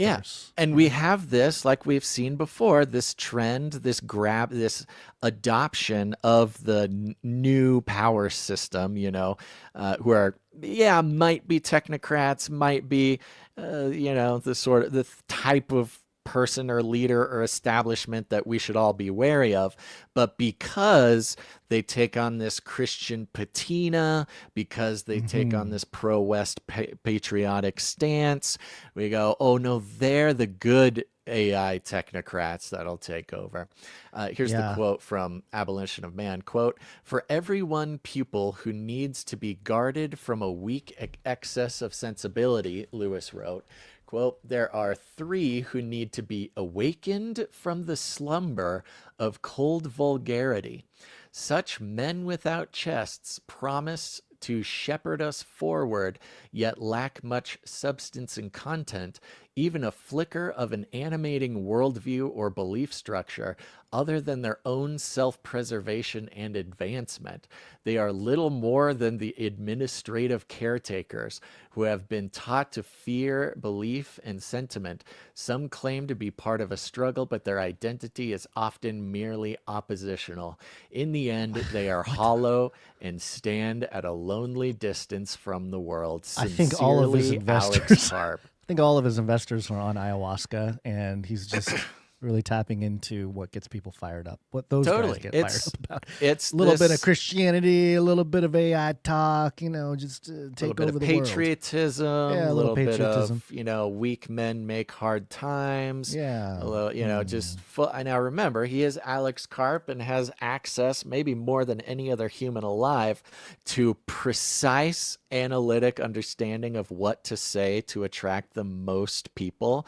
You know, he just has AI just combing the entire universe, kind of like Elon wants to do, and is able to algorithmically or artificially intelligent choose every single word, phrase, and quote and put them in an order that you know, guarantees his takeover of the world. That's what we're seeing there.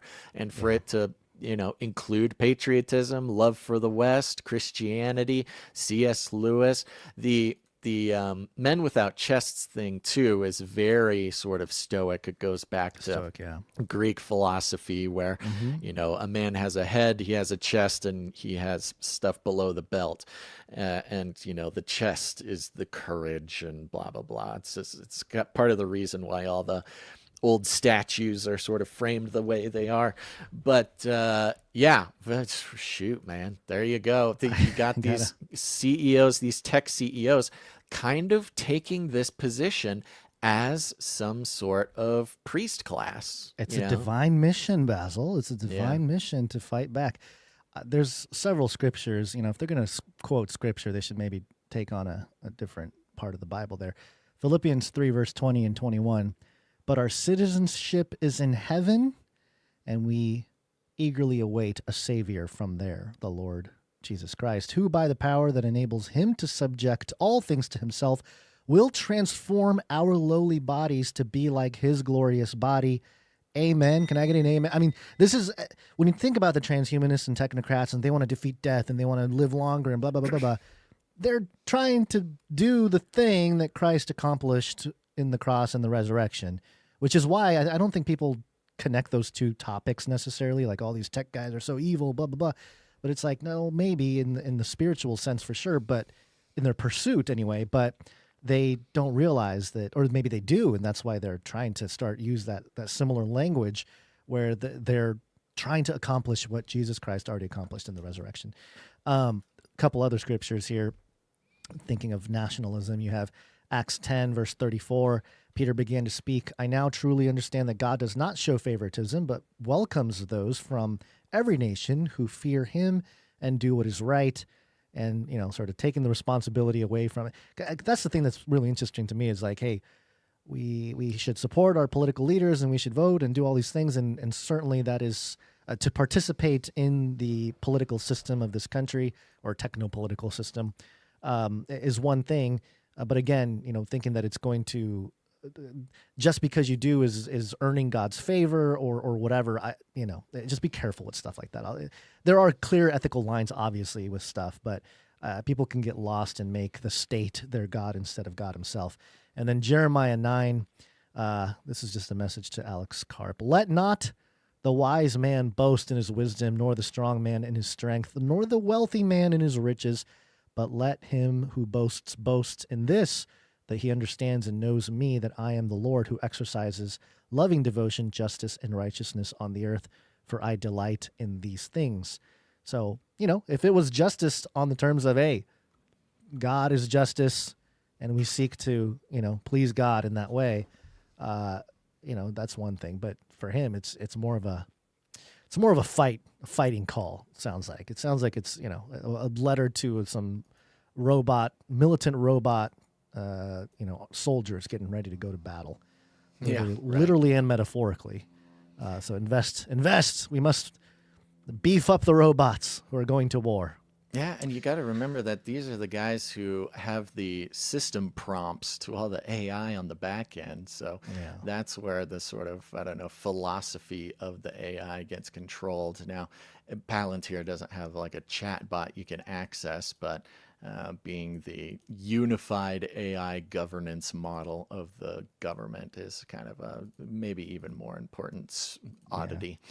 Okay, we got another group of articles here, and we got an executive producer I want to thank in a second. We're going to thank a couple for that segment. I did miss my little note here to remember to let people know that if they haven't done it yet, they need to join the Canary Cry text message alert system. If you haven't done it yet, do it now. Take out your phone, open up your text message thing, and text the word Canary to 877-740-3226, especially if you're a Face Like the Sun person.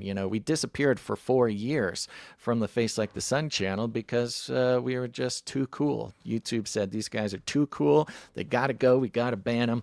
And they did. And those Face Like the Sun folks who did not connect with us on some other level, whether it's follow us on social or get on the email list or whatever, we just disappeared. And it was very sad for us, very sad for them. It has been fun the past month to see every single show of Face Like the Sun person going, oh my gosh, you guys are back. Yay, I missed you so much. Where'd you go? Why'd you stop podcasting? We never stopped. We just disappeared. We disappeared from your timeline. Don't let the timelines rule what you see and what you don't see. Don't give up your power. Don't give up your your self-determination to the algorithms, okay? You want to connect in a way that'll make sure that if you miss a show, it's because you want to miss a show. So text the word Canary to 877-740-3226, and we'll just send you a little text message before we go live a couple times a week. And the fun part is you can text us back. People love texting us back. I love reading what people text back, and keep an ear out for the area codes from these people because there's Canarians around you. You'll probably hear your area code here at some point or another. 269 texted and says, I hope there will be a healthy amount of Tuck impressions when the pod comes out. Let's go Bass. Thank you very much, 269. 678 says, please. Let's get the producer jingle ready, Gons. Okay. This is also a great way to send over your prayer requests if you have them. 678 says, please pray for my dear friend Krista, who lost a sister today, and her father is still in the hospital. My heart is broken for her. Okay, producers, listen up. Producers, assemble! That's right. You got to produce the show spiritually. We all should be putting this on our list. We're praying for Krista, who lost her sister today, and her father is still in the hospital. It's such a heartbreaking situation. But Krista's got a great friend in 678, getting the producers on it. So, of course, man, comfort and strength and courage is always important in times like this, but also an opportunity for God's presence to be felt and known in their lives. Thank you, producers. 907 says, greetings from South Central Alaska. What's up, South Central Alaska? 661 says, point, click, ship, cookie day. I wonder if that was an autocorrect from chocolate chip cookie day or point, click, ship, cookie day. Yeah, I don't know. Special kind of cookie. 484 says, listening from southeastern Pennsylvania. What's up, PA? I think we've had meetups in PA before, but you can do another one. 920 says, hey, razzle dazzle basil from the land of cheese and ponds, saying hi to you and Gons. I was going to guess Wisconsin too. Are there ponds in Wisconsin? Probably. I think so, yeah. I don't know who else is crazy about their cheese. 254 says, I awoke to rumors of wars, earthquakes, volcanoes, and more, but my phone buzzed as I yawned. It was Basil and Gons from Canary cry to a roar. Thank you, 254. I appreciate that. And 954 just says, you guys are great. Thank you very much. 954. See, folks, this could be you. You could be like 304, who says Monday just got a little better with a little heart emoji. Thank you very much, 304. 323 says, hello from Yorba Linda, California. Even Californians are texting the text message alert system. Love it. So there you go. Text Canary to 877-740-3226. And if you want to get on the list to get alerts for meetups going on around the country, text the word meetups. One word. Make sure to include the S, MEETUPS, and you'll get those alerts as well. All right. Thank you very much, everybody. And we're going to jump right into thanking this executive producer after I kindly remind you and encourage you right now to take the survey. The survey's in the description of this video right now. Click on that. It's 2 questions. Keep your survey streak going. It's a new day, a new month, a new day, a new dawn. And that's not the right one, guys. Yeah, I'm looking at the wrong one. Yeah, okay. Anyways, 2 quick questions. We are continuing to gather all the data we can from willing participants in our post-episode surveys. We're trying to make the show better and better every time, and it can only happen if y'all get involved. Tell us what you think. Don't leave comments in the YouTube. Don't send us emails. Don't do these things, okay? You want to join the data set. Is what you want to do. So go to down there. It's tiny.cc/cc864. We'll get you there, whether you're listening on the podcast, especially if you're listening on the podcast, or you're watching live, or you're watching this later. It's right there in the description. It should take you 30 seconds. If it takes you any more than 30 seconds, that's on you. Okay? I don't know what's wrong. But thank you very much. As many people as we can get to do that as possible makes the show better and better every single show. Please take the survey. We need to hear from you. Do it today.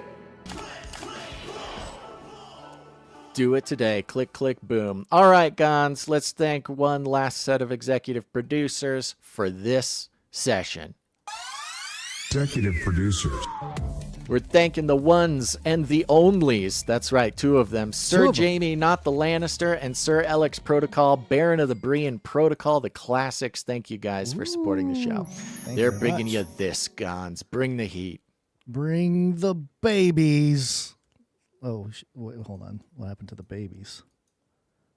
Melt babies. And melt those babies into candles. He's a Satanist from one of the Satanist churches here where they sacrifice babies. Don't do that. Don't What are you do talking- that. What? Why? Don't melt the babies. I'm just saying. Nobody should be Oh, melting okay, the good. I thought you were babies. saying don't play that jingle. I thought you were. Well, maybe- I mean, it was an edgy use of the jingle. We can all admit that.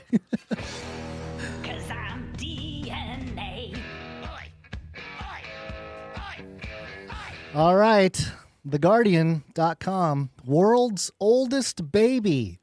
Born from embryo. Frozen in 1994. Basil, what were you doing in 1994? I was probably trying to spell out FBI on my You were writing FBI. school homework. How do you spell FBI? Yeah. Yeah, I was hopping on airplanes going to swim meets in Hawaii, 11 years old. Actually, going to Maui for a big old swim meet representing Southern California. That was my life. when I was 11 little. years old. Yep, Incredible. Yep. Speedy little swimmer. Speedy Gonzalez, they used to call me. All right. Nobody called you that. Actually, they did. But it doesn't matter. This headline, world's oldest baby born from embryo frozen in 1994. Parents of boy born in Ohio, U.S. used adopted, and adopted is in parentheses, IVF embryo that had been stored away for more than 30 years. This is definitely, we're getting into that era, Basil. The world's quote-unquote oldest baby has been born in the U.S. from an embryo that was frozen in 1994. It has been reported. Thaddeus Daniel Pierce was born on the 26th of July in Ohio. He really is the oldest baby. I mean, the world's oldest baby is a very clever thing, and yes, the embryo was made. I'm just saying Thaddeus is the oldest name you could possibly choose. They gave the baby, the world's oldest baby, the most grandpa-y name imaginable. Thaddeus Daniel Pierce was born on the 26th of July to Lindsay and Tim Pierce, using an adopted embryo from Linda Archard, 62, from more than 30 years ago. In the early 1990s, Archard and her husband, or her then-husband, decided to try in vitro fertilization, IVF, after struggling to become pregnant. In 1994, 4 embryos resulted. One was transferred to Archard and resulted in the birth of a daughter who is now 30 and mother to a 10-year-old. The other embryos were cryopreserved and stored. Quote, "We didn't go into it thinking we could break any records," Lindsay told the MIT Technology Review, which first reported the story. Quote, "We just wanted to have a baby." IVF is a type of fertility treatment where eggs are retrieved from a woman's ovaries and fertilized with sperm in a laboratory setting. The resulting embryos are then transferred back into the womb. The embryos can also be frozen and stored for future use. Archard was awarded custody of the embryos after divorcing her husband. She then found out about embryo quote-unquote adoption, a type of embryo donation in which both donors and recipients have a say in who receives the embryo. Archard had a preference for her embryo to be adopted by a white Christian married couple, leading to the Pierces adopting the embryo. Isn't that there interesting? Are so many Isn't angles that to this. Interesting. Yeah. First of all, embryo adoption. Oh my gosh, that was not supposed to happen. Sorry. Embryo adoption is very interesting. I guess I had never really thought about it or had never heard of it before. But yeah, you can freeze your embryos and apparently just put them in anybody and they can grow. Apparently. Throw it in the defrost in the microwave, just a little 30-second defrost and they're good to go. Yeah, I guess I didn't really consider that you can put an embryo with no relation to a mother and put it into I guess you just put in the bun in the oven there. But man, mother is such an interesting word in that case too. Yeah. But what is it, 20, 30 years? 30-year-old embryo. Yep. The embryo That's what I'm saying, man. is a 30-year-old and just got born at 30 years old. That's crazy. And then on top of that, you're adding like this cultural aspect of it's like I want my embryo. I mean, it's very kind of I mean, look, we're in the midst of the Sydney Sweeney thing. We're not going to talk about it. Who cares? But there's still this cultural attention right now more than ever, which is this is part ironic. of the Nick Fuentes thing too. It's part of the Nick Fuentes It's very conversation. You could for sure relate it to that too. But right in the middle of this conversation about Sydney Sweeney and her jeans commercial and people coming out and talking about how it's eugenics, the jeans commercial is eugenics, and suddenly everybody's an expert on eugenics. All these lefties, they don't care to go into Margaret Sanger, their patron saint of abortion, and her eugenics. But no, okay. So saying Sydney Sweeney has good genes is eugenics. And now this 30-year-old embryo is adopted specifically. She had preference be adopted by white Christian married couple, which, look, if you're going to have an embryo be born, you would prefer a married couple. You need mommy and daddy. That's important. Christian, hey, if you want your embryo, raised by someone with similar beliefs as you, that's very important too. And then the white part, okay, I mean, all right, sure. I mean, you want what you want. It's a wider net. It's a wider net to cast. If you're in America, you want a Christian married couple. I think it's a smaller net, but I get the point. Well, yeah, sure. Okay, yeah. Quote, "We had a rough birth, but we're both doing well now," Lindsay said. "He's so chill." Yeah, because he's 30. He's He's a we are in grown man. awe. We are in awe, of course, because it is a 30-year-old baby that we have this precious baby. Archer said, quote, "The first thing that I noticed when Lindsay sent me his pictures is how much he looks like my daughter when she was a baby. That's weird. Doesn't she think that's weird? I don't know. I pulled out my baby book and compared them side by side, and there is no doubt they are siblings." I mean, talk about brother from another mother. This is it's literally. The fertility clinic that transferred the embryo is run by John Gordon, a reproductive endocrinologist and Reformed Presbyterian, who is working to reduce the number of embryos in storage. Okay. Speaking of the embryo transfer, Gordon said, quote, "We have certain guiding principles, and they're coming from our faith. Every embryo deserves a chance at life, and that the only embryo that cannot result in a healthy baby is that embryo not giving the opportunity to be transferred into a patient." Yeah, this brings up a big part of the conversation. There is a segment of sort of super traditional conservatives who consider IVF to be just as sort of abominable as abortion.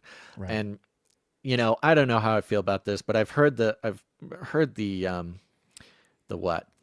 arguments for it, and they're logical. I can follow the logic of the arguments, which is you are making an embryo, which if you believe that, life is at conception, begins at conception, you're taking these lives, these babies. An embryo is basically just a really, really tiny baby, and freezing them perhaps indefinitely.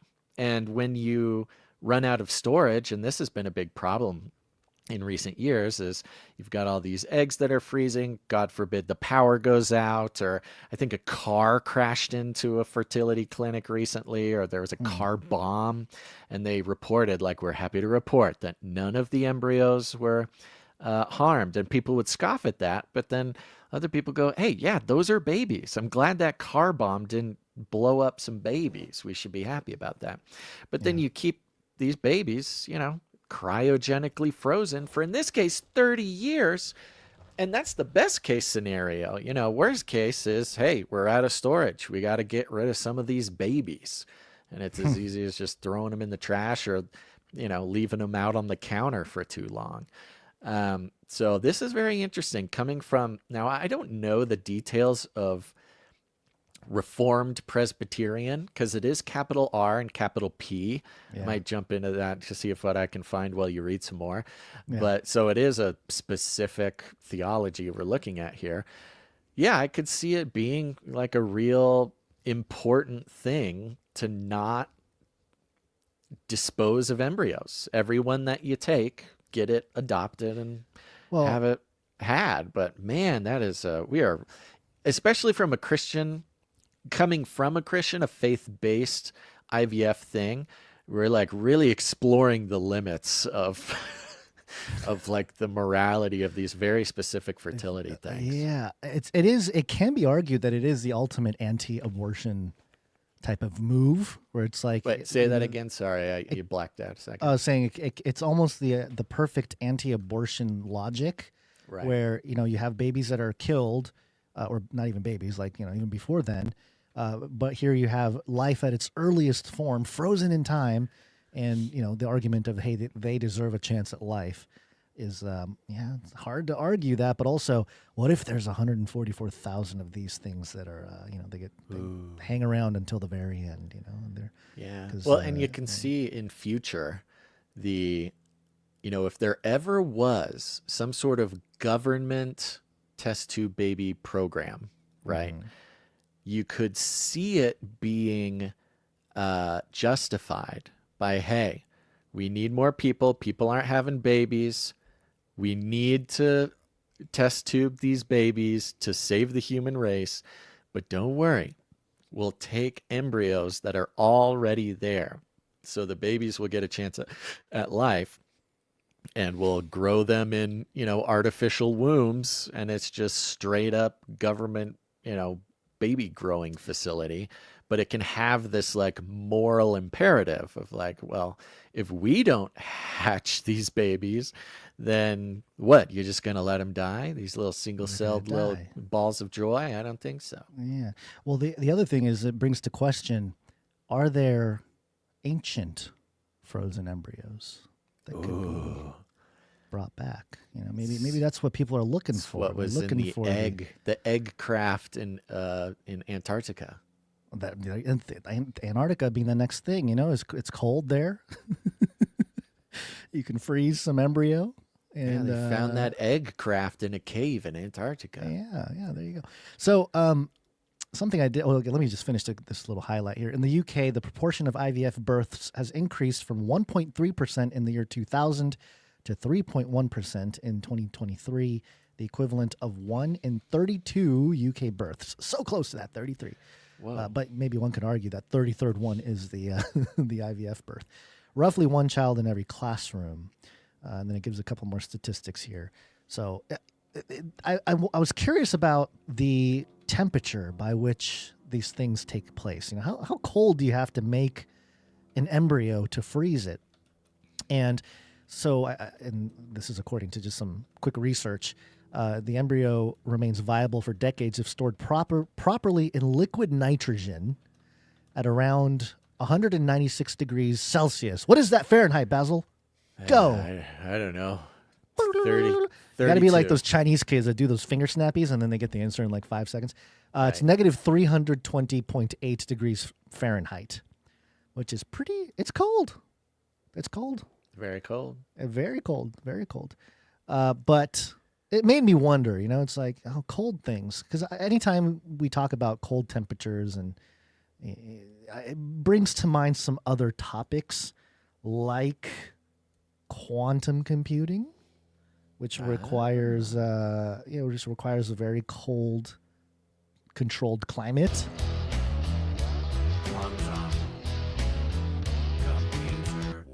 Wow. And outer space. Space. Wanna go to space? Both of which, by the way, quantum computers work best at around negative 459.6 degrees Fahrenheit, and outer space, quote unquote, in the deep vacuums or whatever, is about negative 454.77 degrees Fahrenheit. So both in the negative 450 degree range in space, allegedly, whatever you think of space. What happened? Did I not hyperlink this article properly? Did they get rid of the article? Okay, I'm having. Let me see here. I'm having trouble with the. These scientists. Oh yeah, I'm getting a 404. 404. Did they get rid of it, or did I mess up the link? Hold on, double checking here. That's making me do a CAPTCHA. Oh no, got to do a CAPTCHA. CAPTCHAs. While you mentioned that, ChatGPT just integrated an agent mode. I saw that into ChatGPT, so people will have access to agents, which isn't the most important thing to explain right now. But these agents, I think it was ChatGPT. Somebody just had an agent that was able to pass CAPTCHA. So when great. So Yay, I don't have to do it anymore. Yeah, you can ask your ChatGPT, log into... That defeats the purpose of CAPTCHAs, though. Yeah, log into my email and write an email to my mom. And so ChatGPT says, okay, spins up its own little AI assistant. That AI assistant goes in to log into the email. Then it spins up another little AI assistant to do the CAPTCHA. Then it spins up another, and piece by piece, it's the AI is able to do these like complex series of tasks now. Yeah. But yeah, CAPTCHA is basically nothing now, thanks to AI. Well, I found the article. It's Futurism. Scientists just launched the first quantum computer into space. It's the first, but will it last? Dun, dun, dun, dun, dun, dun. The world of quantum computing has barged into a new frontier. Space! A tiny quantum computer housed in a satellite is now in orbit around Earth, Science News reports, residing some 330 miles above our planet after being launched aboard the SpaceX rocket last month. 33 is the number of completion of the Great Work. Of course it is. It There's had the no spell. other number. There's no the other quantum spell won't work. wouldn't work unless it was 330. What, miles was it? Miles, yes. Yeah, miles above the Earth. That's hilarious. It's a trailblazing experiment intended to test how well these delicate devices can survive the extreme conditions of space, where they could allow satellites to quickly and efficiently perform intense calculations on their own. The experiment is also a ripe opportunity to put some fundamental physics principles to the test, according to project lead Philip Walter, a physicist at the University of Vienna. Quote, being the first here also means we have the duty and privilege to investigate if things operate in the way as we'd be used to on the ground, Walter told Science News.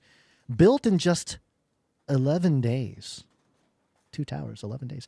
The idea behind the device was to, quote, shrink a whole quantum laboratory down to the size of a satellite payload, Walter said in a statement before the launch. It's safe to say that they delivered on that promise. At a size befitting its quantum ambitions, the finished device is less than a gallon in volume, weighs just 20 pounds and some change, and will on average use only 10 watts of power and no more than 30. Whoa, that's not a lot of energy being used for quantum computing. The potential, and we stress potential, advantage of using a quantum computer in space is that it can perform edge computing or process data directly on a satellite. Otherwise, the data needs to be beamed down to Earth, put through calculations on a ground-based computer, then sent back up, which expands extra time and energy. Who has all this time and energy? Just let the satellites do all the computational tasks in space.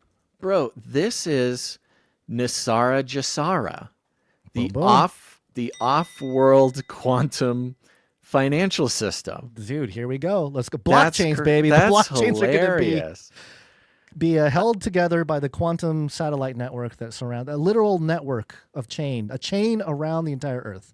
I mean, that was always like some of the hardest parts for me about the Nisara Jasara thing. And if you don't know about it, I'm not an expert, but I'll give you the summary. Nisara Jasara is I don't even know. It's just like the code name for this theory that a global financial reset is coming. Yeah, if you know the origin of that name, you can let me know. Yeah. Where there's like white hat elites. Again, back to this white hat thing. That there's white hat elites that are destroying the global financial system and replacing it with a new financial system that with the results of like whatever it is, 100 years of interest payments. It's like quadrillions of dollars that have been stored up because we all have a savings account in our birth name and the government takes it away with our social security number and it's our money. Or I might be combining like maybe a few different things, but this is kind of the base. This is kind of the vibe of the whole thing, right? And that the new financial system, and this was always, these were the keywords, was run by off-world quantum computers. And you go, okay, fun. I mean, we've seen the list of non-terrestrial military, officers stationed off-world. We've seen these kinds of weird little lists pop up in classified documents. But the off-world quantum computers, I mean, for us is always something that, we know is possible, or is in the wings. They're working on, or maybe there's an ancient quantum computer already up there. Black Knight, maybe some alien tech, right? Yeah. Black Knight. But for the mainstream to be like, okay, we got them, off-world quantum computers, woohoo! This is the Nisara Jasara folk are gonna have something to hold on to, right? So. It's basically this idea that this Saint Germain guy, who's very popular amongst the theosophists, he's considered, one of these ascended masters type people. Right. The claim is that he made some kind of trust. It was like the Saint Germain Trust or something.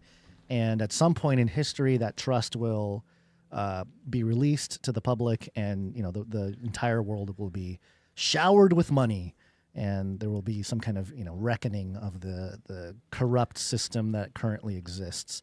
And what's interesting though is everybody's going to be rich. Everyone's going to be rich. Yeah, the golden age that Trump's been talking about too. Interestingly enough, and in theosophy, they have this thing. They talk about the I am, and we know I am to be Yahweh, God. In the Old Testament, I am for I am and stuff. But in the New Age, especially theosophical New Age folks, they use that I am statement and attribute it to Saint Germain, and use it as kind of a mantra to push out this idea of freedom and sovereignty and these types of things in the context of some new, in the new age of Aquarius, really, to be specific about their particular beliefs. That they're going to usher in the age of Aquarius. It's going to be this glorious time, and it is foundationed with the I am statement. For example, I am wealthy. I am Saint Germain. I am an ascended master, whatever it may be. And, manifestation, all those things. So, it's interesting. It's interesting to see that this is even a thing technologically, but behind it, it seems to have a very esoteric thing going on, obviously. I mean, who knows what kind of weird rituals and stuff are going on with all of it. We see the numbers, but hey, maybe the whole crypto thing and blockchain thing was precisely for this type of, off-world quantum network system to exist, and then the XRP people are. I was going to say, XRP XRP in this too. Multi-planetary financial system XRP. Get it now before it's too late. Yeah. And the Saint Germain guy, it's like, and again, I apologize if there's anybody out there who's significantly more educated about this. There's a good chance I'll mix some things up, so excuse me if that's the case. But Saint Germain is supposedly like basically immortal, right? Like he's maybe not immortal, but he's like centuries old, and he's an ascended master. Yeah, an ascended master. He was a real person, but they claim he. And then there's stories of people like running into him in modern times and like finding out who he is and stuff. So it is, yes, this very theosophical sort of occulty, to use a broader term, thing. And so when you see the quote unquote first, if we want to believe that that's the actual first, the first reported off-world quantum computing station, James St. Germain's, of course it's going to be at 330 miles off. Of course it's going to have all the occults, spellcraft included. Well, it's also, the bridge between this story and the last one with embryo, the frozen embryo, is the reason why I wanted to connect them is the temperature was sort of the bridge, but really I was thinking about the movie 2001 Space Odyssey. And if you've seen that movie, Stanley Kubrick, very popular film, 1968. Like, I can't believe they made that film in 1968. But if you watch the film, it's kind of confusing when you watch it. You're like, what am I watching? I have no idea. I remember watching it as a kid. Everyone was ranting and raving about how amazing the movie is. And I just didn't understand what was going on. And I'm like, okay, got some monkeys. There's a monolith. All right, now they're in space. There's people. They're in space. There's a robot. Like, I had no idea what was happening. But at the very end of the movie is this floating embryo, or not an embryo, it's like a little baby, like a fetus or something, in a capsule in space, And it just made me think of, baby, space, cold, temperature, weird. Like there's a lot of things that overlap there. And if you think about the movie itself, and now philosophically deconstructing Space Odyssey 2001, written by Arthur C. Clarke, who famously said that any sufficiently advanced technology is indistinguishable from magic. That's the guy who said it. Almost must be like a blueprint of some kind, where people have called out the HAL and AI thing. Obviously, people have made that connection over the years, but maybe something much more sinister, much more Genesis 6-y. Is that even a term? Can Can we just bank that term, Genesis We can 6y? invent it. Yeah. Are you being this whole thing is way too Genesis 6y, if you ask me. So yeah, some kind of weird genetic alteration thing, which ties into, by the way, the whole Epstein stuff, with transhumanism and his ranch, and he wanted to create whatever, like some immortal people or no, he wanted to seed the human race with his own seed, just like Elon does, just like all these guys do. Yeah. So it's all tied together in that sense, but very interesting. It's almost like, they plant these ideas in really, really, really big movies or something. I don't know. Yeah, interesting combination. I didn't know how this train of thought would work. I saw you had laid it out, but yes, Yes. the oldest baby, the IVF being stored at negative whatever Celsius Negative degrees. 320 degrees, yeah. And then the quantum computing, it is interesting because we have the organoids, the human brain computers. And I still can't believe that more people don't talk about this. Yeah. I don't understand. It seems like the craziest, even more than AI, even more than Palantir. Why are we not always talking about the computers that are running on human brain cells? Yeah. That when the computer is not doing computation, they have to put the human brain into a dream state because it doesn't stop thinking. The brain keeps thinking, so they have to give the human brain the idea that it's a butterfly flying around. So you're watching this butterfly. It's like a screensaver. You're like, wow, what a beautiful screensaver. No, that is the human brain organoid that is living its life as a butterfly until somebody comes in with, some computation for this thing to do.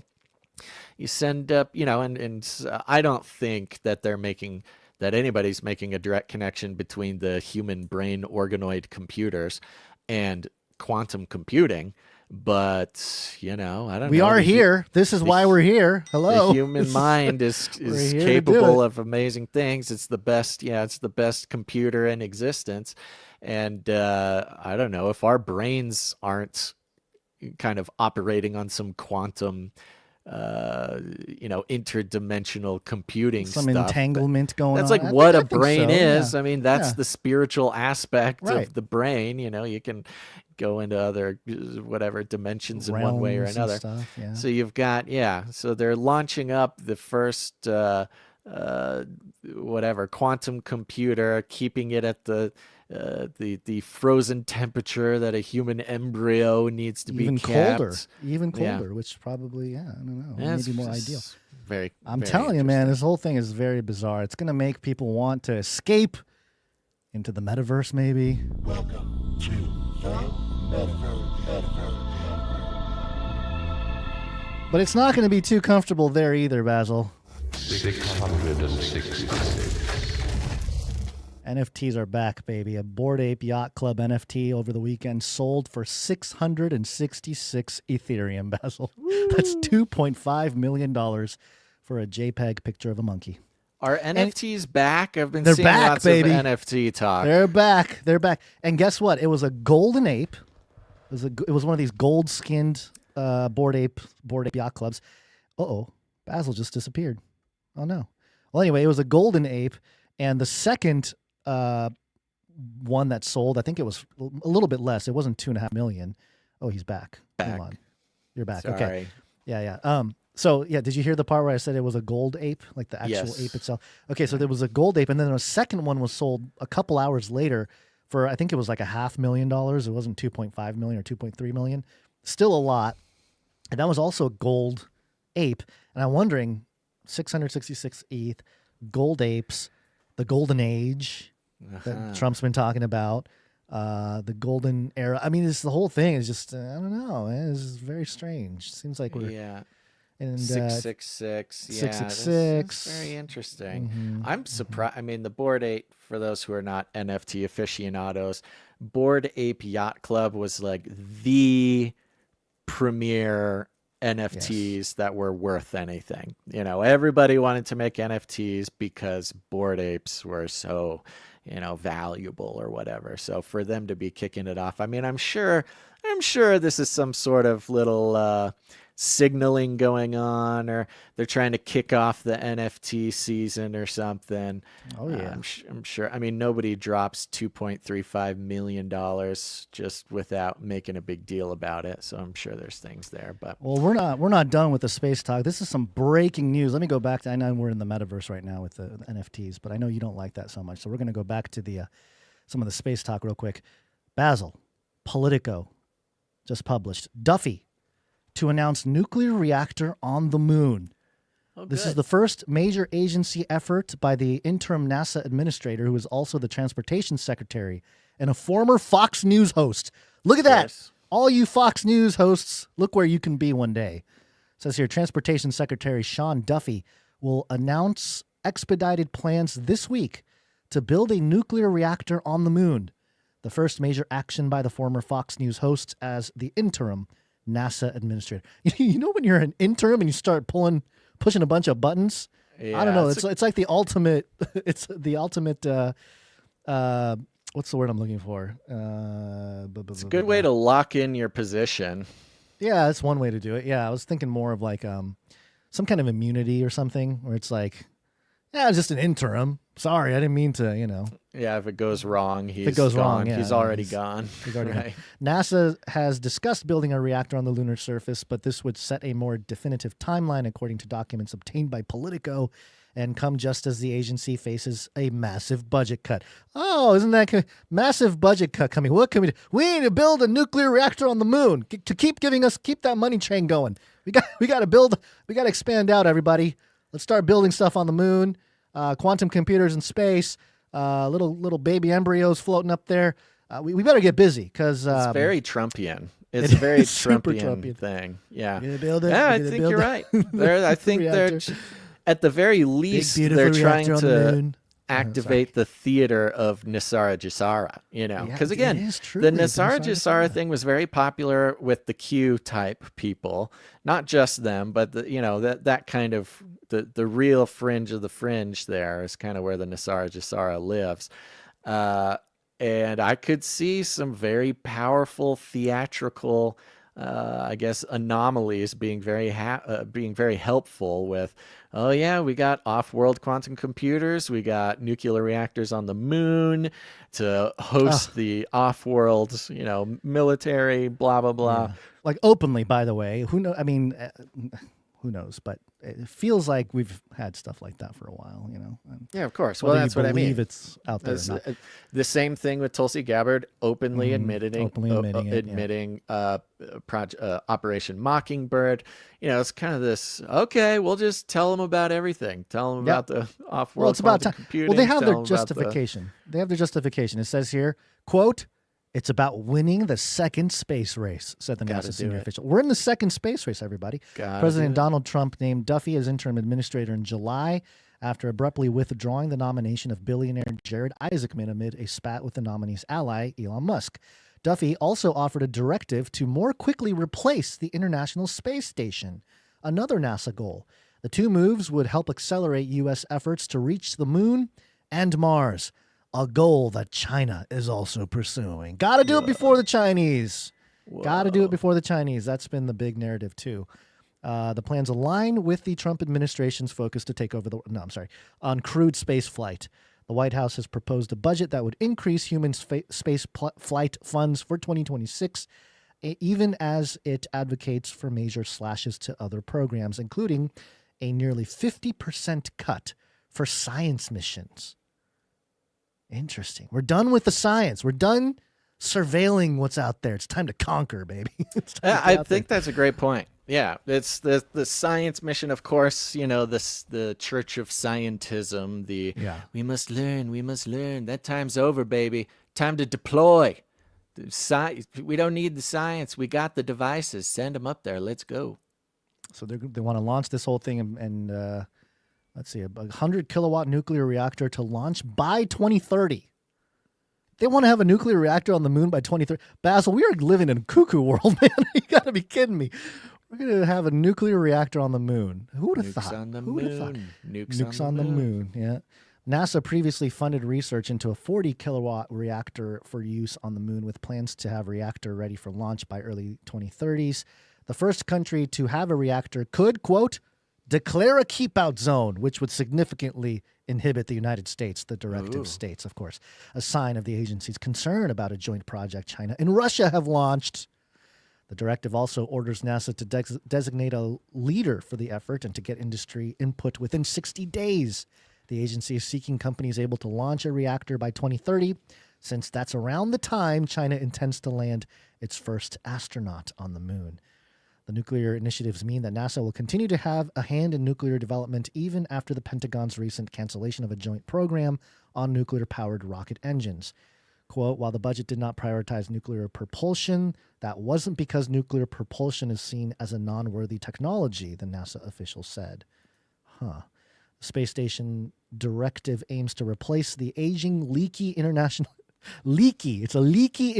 space station with commercially run ones by changing how the agency awards contracts. Commercially run international space stations, Basil. Yeah, they're going to lease it. They're going to lease it from Airbnb. Where should we go for what Airbnb should we do? How about the space station that looks over the horizon there? NASA plans to award at least 2 companies contracts within 6 months. There you go. Everyone's on it. Otherwise, only China would have a permanently crewed space station in orbit. Several companies have risen to meet the space station demand, including Axiom Space, Vast, and Blue Origin. Bezos is on it. Or no, yeah, that's Bezos. But lawmakers have expressed concern in recent months that the agency is not moving fast enough to give them the funds they need. Move faster. Build the nuclear reactors on the moon faster, everybody. Speed it up. Faster. Lock in. They're kind of taking the Elon route there. They are, yeah. Go fast. That's the whole Silicon Valley method, right? You just build it as fast as possible, and then deal with the issues as they pop up there later. Yeah. Well, it's all happening, folks. There we All go. happening. Some big things. We don't have to sit and talk about Tucker Carlson and Candace Owens beefing with Nick Fuentes. I will tell you what, that's all any other shows are talking about today. I've been looking through it. But I think, quantum off-world financial quantum computers, pretty exciting, and nuclear reactors on the moon. I mean, if that's not what's important, I don't know what is. And J.D. Vance into UFOs. Is J.D. Vance going to fly a UFO to the moon to check out the nuclear reactors up there? Oh, he's already on that. Yeah, that's a secret. That's his pet project. That's why he, called off the legislative session, because he's got to get in his rocket while the weather's still good. I've had dreams about going to the moon, and not like in the, the footage we've seen allegedly, not like that, but literally like some kind of, like city or something, and hanging out there and thinking, oh my gosh, I'm on the moon. This is crazy. And I think I was watching way too much Twilight Zone at the time, and I had weird dreams. But yeah, You've got such a beautiful mind, Gons. Kind of like some beautiful producers we have. I want to start out with a knighting, Gons, because we have a knighting. For those who are new, you might be wondering, what are all these executive producers? Sir LX Protocol, Baron of the Brain Protocol, Sir Marty, Knight of the Base, Sir Sentinel. There's a lot of sirs going on here. Well, it's because they are members of the Canary Cry Roundtable of Knights and Dames, and you can be too.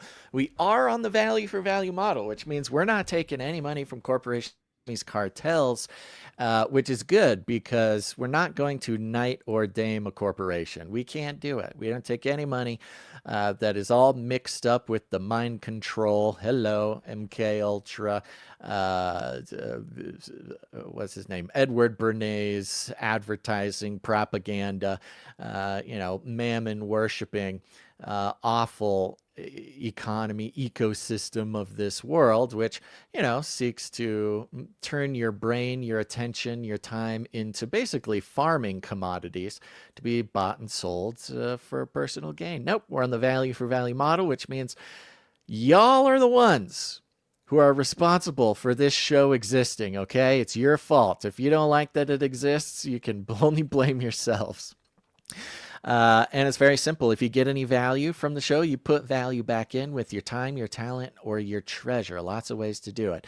But the knights and dames of the Canary Cry Roundtable of Knights and Dames are those who have produced the show all at once or over many years in the amount of $1,000 or more. And so we want to give them a place of honor. Here at the round table. And that's what we're going to do now. It's been a while since we've had a knighting or a daming. And today we are going to be knighting or daming an anonymous producer. Ooh. This anonymous producer wishes to be known as anonymous until they take their knight or dame name. And so I think we should just get right to it. What do you say, guys? Okay, so we're not even revealing who or what we're just doing? Not even revealing. Oh, yes. That's intense. A producer Well, who's really learned the lessons of the Basil lifestyle and is keeping it anonymous here. Okay, are you going to bring your sword here? Yeah, to I make got this it. Let happen? me grab Okay. it here. Here it is. All right, I got my katana. It's up on the wall over here. Let's grab it. We would like to call up Anonymous. Please step forward to the Canary Cry Roundtable of Knights and Dames, where we have a seat for you. Thanks to your generous support in the amount of $1,000 or more, we are proud to pronounce you Dame Frog.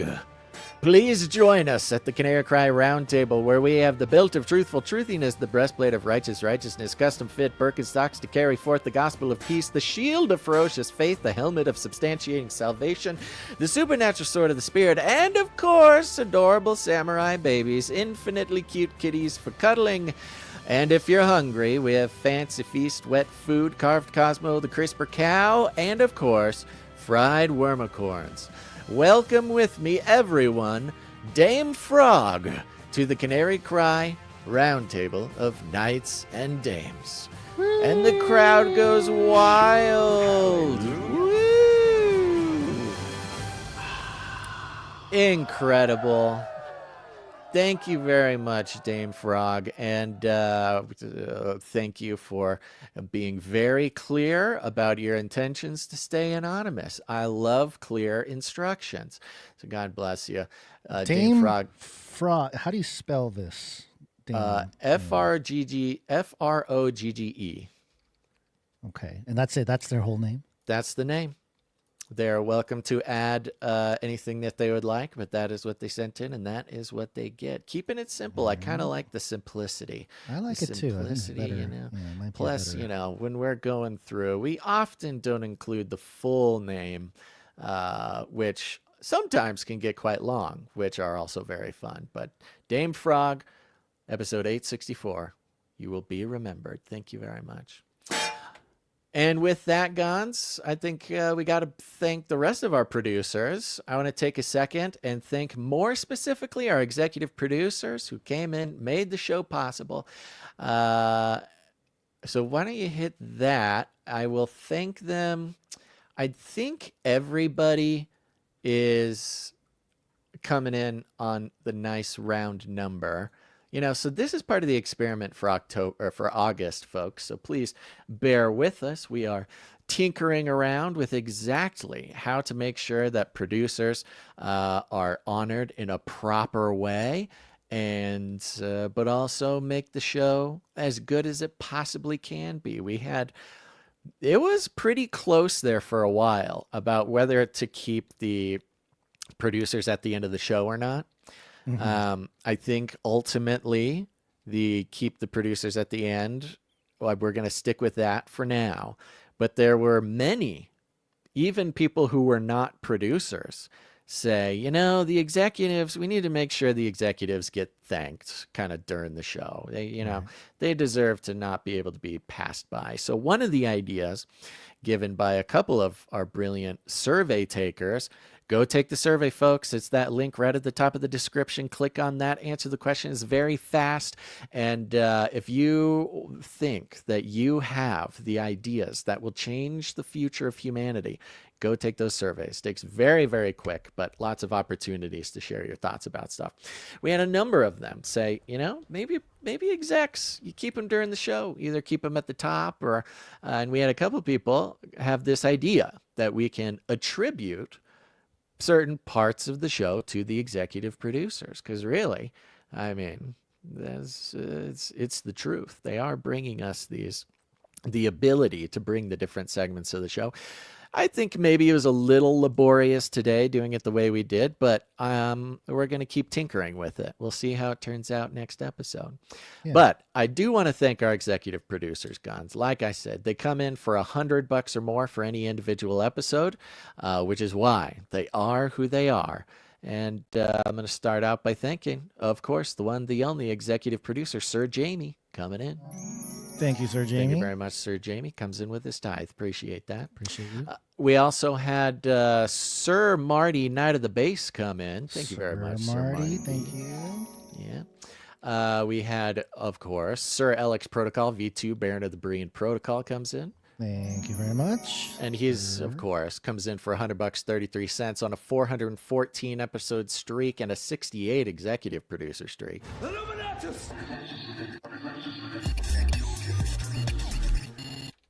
Sir Sentinel comes in, and he comes in with a note. He says, this is the bonus from the Sentinel Challenge. Good job, Canarium. So thank you very much. Those who responded to the Sir Sentinel Challenge, produced the show, got demooched, and made their voice heard about Producership segment. Sir Sentinel came in, matched him, followed up on his promise. We appreciate it, Sir Sentinel. And it really does make a big difference when producers like Sir Sentinel, who is I believe, one of the, if not the originator of the challenge, the gauntlet getting thrown down. He is Sir Sentinel, the Challenge Knight. That is his That's name. right. Yeah. He invented the producer challenges. Yeah. So thank you very much. There you go. And not to be forgotten, in fact, indeed to be remembered, we have a follow-up following in the footsteps of Sir Sentinel, the Challenge Knight, and that is executive producer Amber J. Amber J. And Amber J comes in. Amber J time. And let me read Amber J's note. Okay. Hi, Basil and Gons. I would like to match any monthly producership that comes in over the next month up to $200. Whoa. The hope is that anyone who signs up for a monthly producership would commit to 12 full months of producing. It could be any amount, $1 all the way to $100, whatever people feel led to give, and I will match it for 12 months. Also, wow. I might be one of the few people who prefer the producer segment in the middle of the show. It's way too easy to skip when it's at the end, and I like listening to it, but I'll listen to the show either way. P.S. This was not written by AI. I genuinely use M dashes, which she does include. And I will say this. I also, before the AI thing, would use M dashes. But there's a difference between AI M dashes and human M dashes. Mm-hmm. When humans use M dashes, what they do is they just press the hyphen. Right. It's easy, hyphen. A true technological M dash, which people don't do because it's inefficient, but the robots love it, is 2 hyphens. Right. They then combine into an M dash. Well, I've noticed certain editors will, if you do 2 dashes, it will create the M dash. Exactly. It does it automatically. Yeah. So when I see someone typing and they use a hyphen, I go, oh, that's a human using an M dash. Right. Because why bother pressing it twice? Right. When you're just, who needs it? Doesn't matter. Yeah. So yes, and Amber J did use the human M dash, and I believe you. Thank you very much. So there we go. We got the Amber J Producership Challenge, and if you didn't know, here's the thing. If you go over to canarycry.support and you sign up for any monthly producership, you choose it. And this is how the value for value model works, folks. There's you choose. What value do you get? What value is it worth to you? What value does the continuation of this wonderful creation of God, Canary Cry News Talk, mean to you? And like Amber J said, for this whole month, those who come in, join as a monthly producer for any amount, Amber J will match up to $200 for 12 full months, which I think is incredibly generous. That's amazing.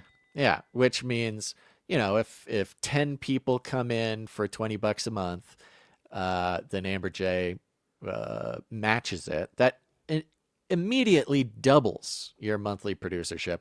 Very generous, very exciting. Thank you, Amber J. So the Amber J Producership Challenge is going on this month. If you've been wondering if it's a good time to, and look, the monthly producers, God bless all of our monthly producers. Oops, sorry. Even if it's, what do you got going on over there? Sorry, no. The way I gotta fix the board because it's on. There's just technicalities that's making. Okay, you're just pressing buttons. Buttons. Wow. Okay. Yeah. So while Guns presses buttons, I will say a big old thank you to all of our monthly producers. And these are people who, it doesn't matter if it's $1, $2, $10, $100, whatever it is. If you get value and want to continue getting value, this is an incredibly important way to do it. Not only because, you know, just the number is important, of course, but the fact that you took the time and committed means you're in it, you're on it, you're joining the team. And it allows us to look forward 30 days and be like, oh my gosh, good. Okay, we have that $1 from Joe. Joe committed that $1, so we know we're fine for at least 30 days. It takes a lot of the mystery and the uneasiness out of it on our side. So thank you very much, Amber J. Go on over to canarycrys.support, folks. Sign up for any monthly producership you want. Amber J is going to double it for you. Awesome. Thank you, Amber J. Yeah. Okay. And here we go. We got some producers coming in. Actually, I'm going to start out with Cage Rattler Coffee. Got to start out with Cage Rattler Coffee. Very important. Okay. I was not ready for it. You should have warned me. Oh, well, I don't know what to do. I wrote it on this paper for you. Oh, I don't use the paper. Well, you should use the paper. Cage Rattler Coffee, where value for value never tasted so good. Go to Cage Rattler Coffee. This is the value for value coffee location of your dreams. Not only is value for value very important for all sorts of reasons, but the great thing is, you got to drink coffee anyways, okay? You're probably giving all your money to some corporation who hates everything you believe in, and they wish you weren't around, and they take your money, and they laugh in your face, and they spit in your coffee. Don't do it anymore. If voluntary producership is not for you, at the very least, I would recommend going to Cage Rattler Coffee, because you're going to spend the money anyways. You might as well purchase coffee from Canarians. Canarians just like you. Not only do you guys probably agree politically on almost everything, but that's the least important bit. But you do have in common is the supremacy of Jesus Christ in this world, both spiritually and materially, the sovereignty of God, the acting out almost as if a scripted narrative of the prophecies foretold from Scripture playing out right in front of our eyes, even down to the fringiest, most weirdest details of the daily mainstream media news. It doesn't matter. It is the way it is. And so you might as well come in and support other Canarians, because not only does a portion of every sale go to support the show, but it also supports the families of those Canarians who are running this great program. And it's the best coffee that anybody's ever even told me about, okay? I've never heard somebody or anybody or a collection of people continue to rant and rave about the quality of this coffee. It's roasted by a Canarian, super small batches, straight for you, goes in the bag, goes in the mail, and it's wonderful. We got beans coming from all over the place. I think there's Nicaraguan beans, we got Peruvian, we got the Congo, we got the Honduras beans. I think there were some new ones that were coming up. So right now, because of the heat, because it's so hot in the heat of the summer here, talking about cold brew, talking about, iced coffees, Cage Rattler Coffee is doing a 5% off all month long on orders with code ICEVEST. Ice Vest. One word. Ice Vest. ICEVEST. Nice nod to the old school Ice Vest in the dead of summer here in my hot little my hot little office. So go to cagerattlercoffee.com. Get in it. Get on it, folks. Thank you very much for supporting the show. Yep. Thank you.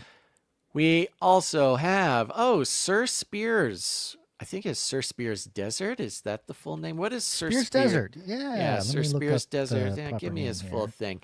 Because Sir Spears Desert comes in, supports the show for a nice round number. And if you don't know, if you support the show for a nice round number on the 10 or the 5, that's you communicating to us. You'd prefer we do not disclose the amount. But if you don't mind us disclosing the amount, you can put 33 cents on it. 1, 2, 3, 4. Make the number mean something. Some people use verse, chapter, and verse numbers. Whatever it is. That's you telling us we can have some fun and share it on the show.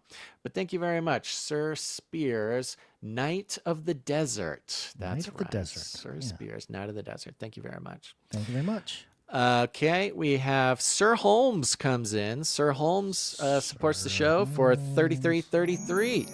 33. Where's my 33? Nope, wrong 33 jingle. What got moved around here? What is going on? Apparently everything. Apparently the whole thing. Sorry, I'm losing my touch. There you go. Sir Holmes comes in for $33.33. He's on a 4-episode streak. He's keeping that streak going. Thank you, Sir Holmes. We also have producer The American Hobo comes in for $23.32, and this is his 30th episode in a row. Wow. Incredible. Very nice. Thank you very much. 30th. Yeah, we got producer Guy L. Producer Guy comes in for $11.11. Guy L, thank you very much. 11. And that is it. I think that is the conclusion of the producers who come in under $100, under the executive producer amount, but over $7.77, which entitles them to have a note read on the show. No notes to be read today, but we appreciate you guys coming in supporting the show. It's a new month. It is a new month, folks. That means new producership segment challenges, new producership segment experiments, and of course, whether you like it, you don't like it, you have a suggestion, please let us know by taking that survey down in the description. There's only 2 required questions, and they are incredibly short and simple, multiple choice questions. And if you didn't produce the show, especially if you didn't produce the show with your time, your talent, your treasure, you should, you could, you should, and I would go take that survey real quick, because every person who takes the survey on every survey, it all goes to making the show better. If there's something you're unhappy about, go tell us there, because that's the only way it's going to do anything. What's the longest survey streak so far? You don't have to tell me who it is. But I don't have it up right now, but there are people who have taken every single one. Okay. Which I think that means we're at about, I'd have to go look, which I could probably do real quick. I think there's been about 10 or 12 surveys so far, and there are a number of people who have taken them all. So okay, y'all should go start taking all of them. You can take them in the past too. It's like the last 10, time 15. travel. Well, it's the last 10, 15 episodes have had these surveys, and they're all very important. They're sort of timeless, and we're going to we're keeping them open because the data can change. The data can change. More people come back and do them. So you can, with the right attitude, go get a full survey streak going right now. Let's see. The first one, okay. So 846 was the first survey. Now we're at 864. So we're at 18 surveys. Yeah. So there you go. Go do it, folks. It's ongoing. It's very helpful, and it's making the show better. Yeah. Awesome. All right. Now, like I said, it is this value for value model, but look, it's your time, your talent, your treasure. It's not just all about money. Do we have anybody send in any art or jingles or talented things for the show? I think so. We do have, let me just double check here. We have something that was sent in by Caleb, And Caleb sent in with was there a note? A Trump 666 quote is what it's labeled. Okay. Let's hear it. We achieved more in 6 months than almost any administration could accomplish in 8 years, and we're going to have a lot of good 6 months left. We're going to have a 6 and another 6 and another 6, and we'll keep going. Here is wisdom. Let him that hath understanding count the number of the beast, for it is the number of a man, and his number is 666. That is hilarious. That is put that on the list. You know, when 666 stuff comes up, that is the new 666 jingle. Okay. Yeah. Great. Yeah, we would have played it today because we had the 666 on, what was it? The metaverse. The your NFT story there. 666. Right. Yeah, we did. Thank you very much, Caleb. Thank you, Caleb. Oh, you know what? Let me do this. Oh, yeah. If you have any art, if you're a musician, if you want to make something for the show, have it featured on the show, get put into rotation for all the wonderful things we do, go to canarycry.art, canarycry.art, where you can upload it there, tell us about it. And that's the best way to get it to us. I received, now, you know, time, talent, treasure. Time, we're always, of course, thanking the producers who help us out with stuff. Mm-hmm. And it's also one of the more kind of elusive or ambiguous ways to produce the show because, you know, people I don't know, what do you want? What do you need? I'll help you out with whatever. I can do spreadsheets. You know, it's kind of one of these loosey-goosey kind of parts of producing the show. And eventually people just got to find a way, got to find a need, fill a need, and they do it.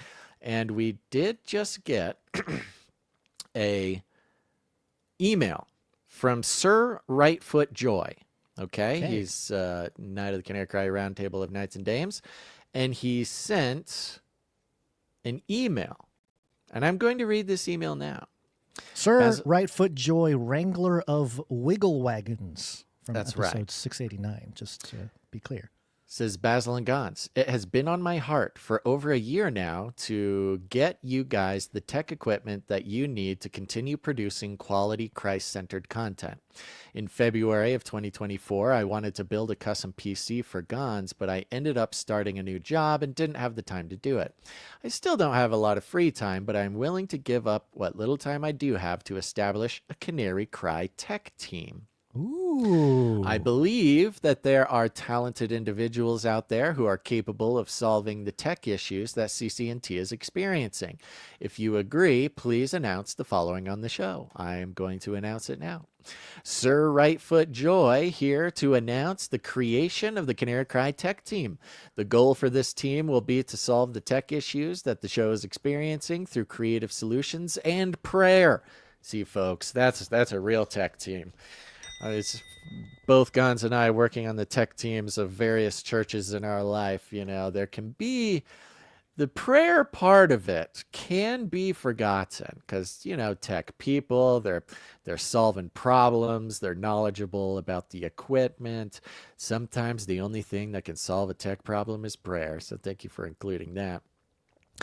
Sir Rightfoot Joyce continues, if you feel led to help the show in this way, please send an email to canarycrytechteam@gmail.com. Please include your name or alias and any tech-related skills you have. Let's help Basil and Gons get the tech they need. Woo! Look at that. Taking the bull by the horns. Sir Rightfoot Joy. CCTT. Okay, yeah, canarycrytechteam@gmail.com. Send your name, your skills. Just get in touch with Sir Rightfoot Joy. And, you know, I don't know exactly. We're going to find out together. But I have all the faith in the world that our very tech-savvy Canarians are going to be able to solve all of our problems. It says, I understand that the Lord is likely moving on several producers, and I don't want to assume that I'm the only one with this idea. If there is another producer that has stepped up, I'm willing to come under their leadership and help however I can. May God continue to bless you both, Sir Rightfoot Joy. Thank you very much. Thank you, Sir Rightfoot Joy. Yeah, you know, we have That's awesome. we have various producers who have a various set of tech skills, and many of them have offered or made connections with us. And, the problem, honestly, the biggest problem with stuff like this is when we get put in charge of like managing the group or something, So the managerial role. Yeah, even if, I don't mean to say like managerial, like mid-level management or something, I don't know, like that, even something super bureaucratic. But things get left behind when the frazzly brains of Gons and I, add an extra layer of something we have to do. It just goes by the wayside. So I encourage any and all of the Canary Cry technology-oriented people who have ever come in contact with us or tried to talk to us or whatever about this stuff, let's get the tech team together. So send an email, canarycrytechteam@gmail.com. Very smart idea. Thank you very much, Sir Rightfoot Joy. Brilliant. I love it. Indeed. Okay. What do you think? What else is going on? Should we just mention the meetups real quick? Let's mention meetups. We can do meetups. Let's do meetups. That sounds like a good idea. Sounds like a fantastic idea. Uh-oh. Mm-hmm. Uh-oh. Uh-oh. This is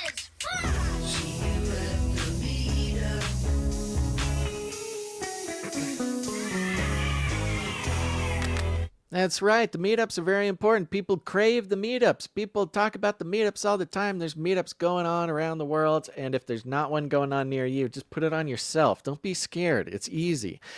You know that I know that there are Canarians around you. If you're within striking distance of a mid-level American, metropolitan area, there are definitely Canarians around you. And meeting them in person, making friends, connecting in real life, all, this internet stuff, it's just a fad. It's going away. You got to connect in person. And the meetups are a great way to do it. People make friends. We've got people who have gotten married because they met at the meetups, this kind of stuff. So if you're single, go to these meetups. Go to canarycrymeetups.com. You'll see we've got some meetups planned for August. We've got August 24th in Kansas City area, Sunday, August 24th. Canary Cry meetup at Cardboard Corner Cafe at 2 p.m., Texas Roadhouse at 4. You can get in contact with Sir Casey the Shield Knight and the Lady Shield Knight at casey009@hotmail.com. And if you want to get... They're real OGs if they still have a Hotmail address. I know. That's how you know it's legit. That is not... That is that you could not fake a Hotmail account like that. So Sir Casey, the one who has the longest lasting producer streak in the history of the show. It's just like approaching 600 episodes of producing. That's the one. He's the one. So get in contact, casey009@hotmail.com, or just show up at Cardboard Corner Cafe at 2 p.m. on August 24th. We also have the Chicagoland meetup, August 31st. That'll be at Portillo and Barnelli's at 12 p.m. August 31st in Chicagoland. You can email americancanary@protonmail.com for more details on that meetup. Again, you don't have to get in contact. It's nice to get in contact. You can also just show up, but you got to make friends, folks. Chicagoland Canarians, Illinois Canarians, American Canary at protonmail.com. And of course, on August 30th, this is Labor Day weekend, we've got the Dallas, Texas area meetup in Garland, Texas. It's the conspiracy-themed party with games, activities, discussions, and ideas are welcome. Saturday, August 30th, Garland, Texas. Contact truthtransistorradio@gmail.com. There's also a phone number on there. Go to canarycrymeetups.com to get that phone number. Love it. Good. I was thinking I should put together just a quick little form, because I notice what keeps a lot of people from putting on a meetup is... They don't know what to do. They just don't know what to do. Yeah, a little form would be good just to create something. Yeah. Yeah, because I'm constantly getting people. People are texting me all the time going, I want to put on a meetup. I want to put on the meetup. And I'm saying, Good. Do Put it. on the meetup. Do Tell me it. when it is. Tell me when it is, where it is. I will tell the people. But then, I don't know. Maybe it's just kind of a little bit too loosey-goosey for people to really lock in and execute.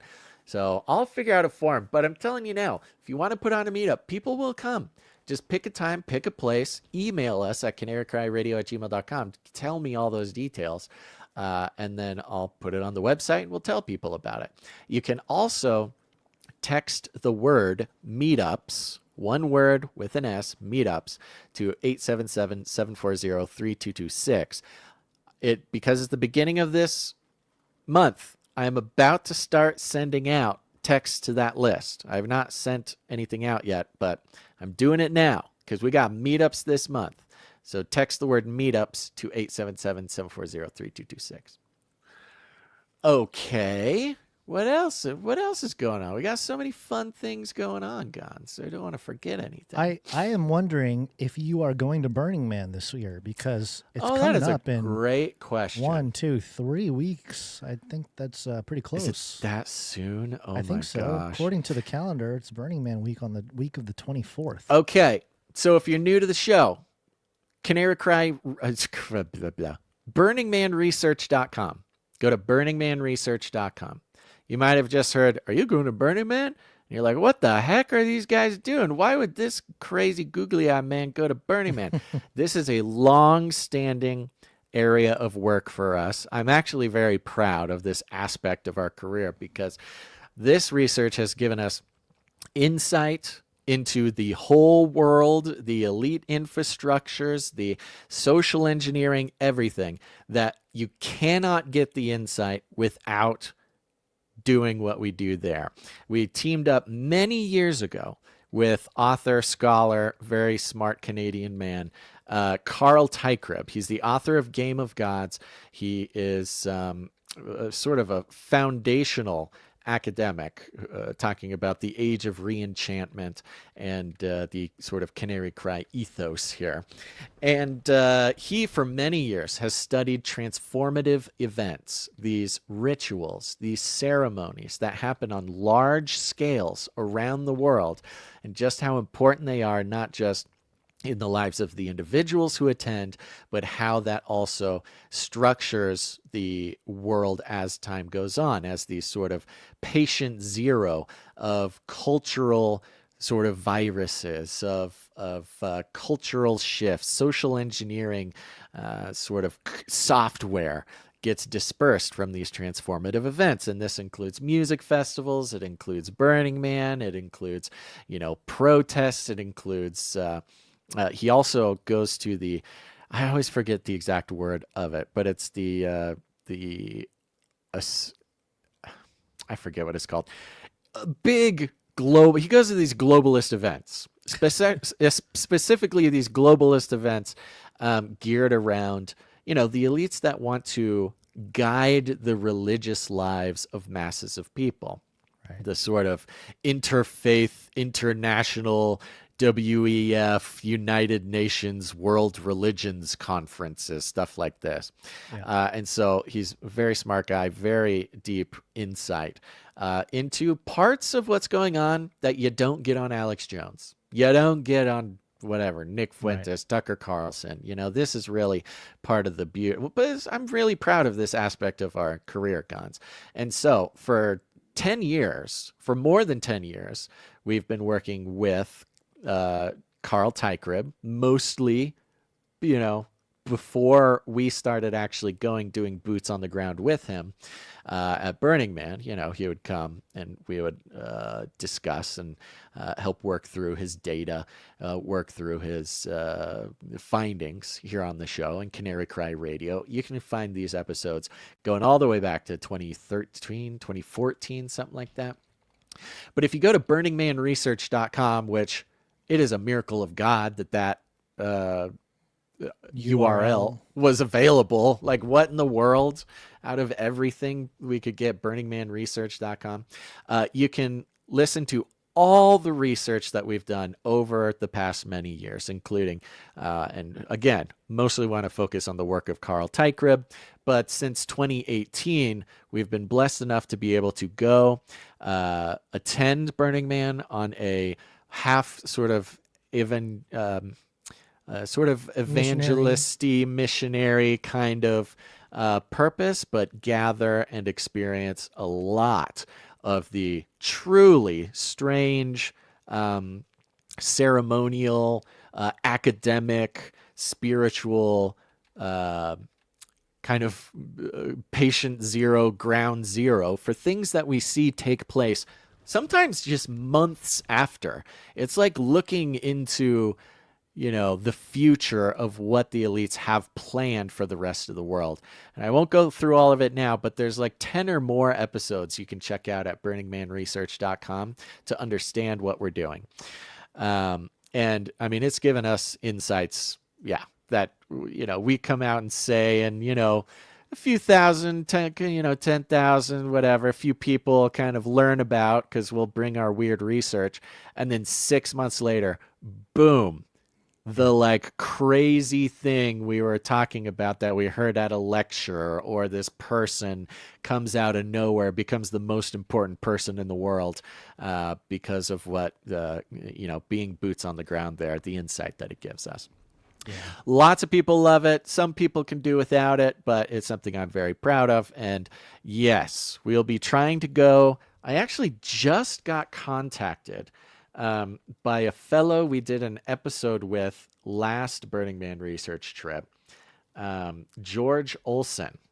Remember George Olson? Mm-hmm. He was the fellow who had some very interesting sort of international work, wink, wink, right. To share with us.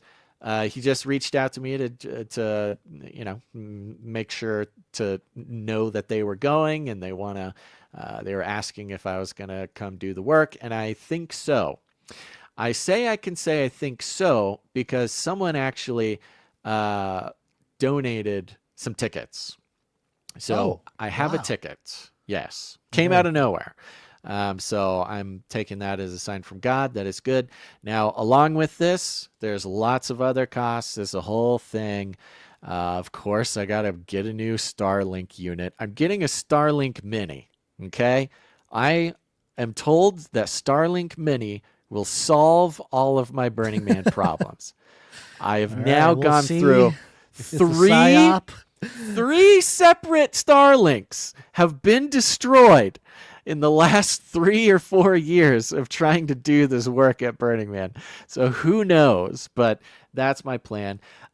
So anyways, I don't have like a special, button for it yet. If people want me to, I will make a special button, but it is August. So we will start opening up the lines if people want to put producership, everything towards that trip. There you go. Right. That's very long explanation, but I know we have a lot of new people. The Face Like the Sun people, I'm sure, are like, what?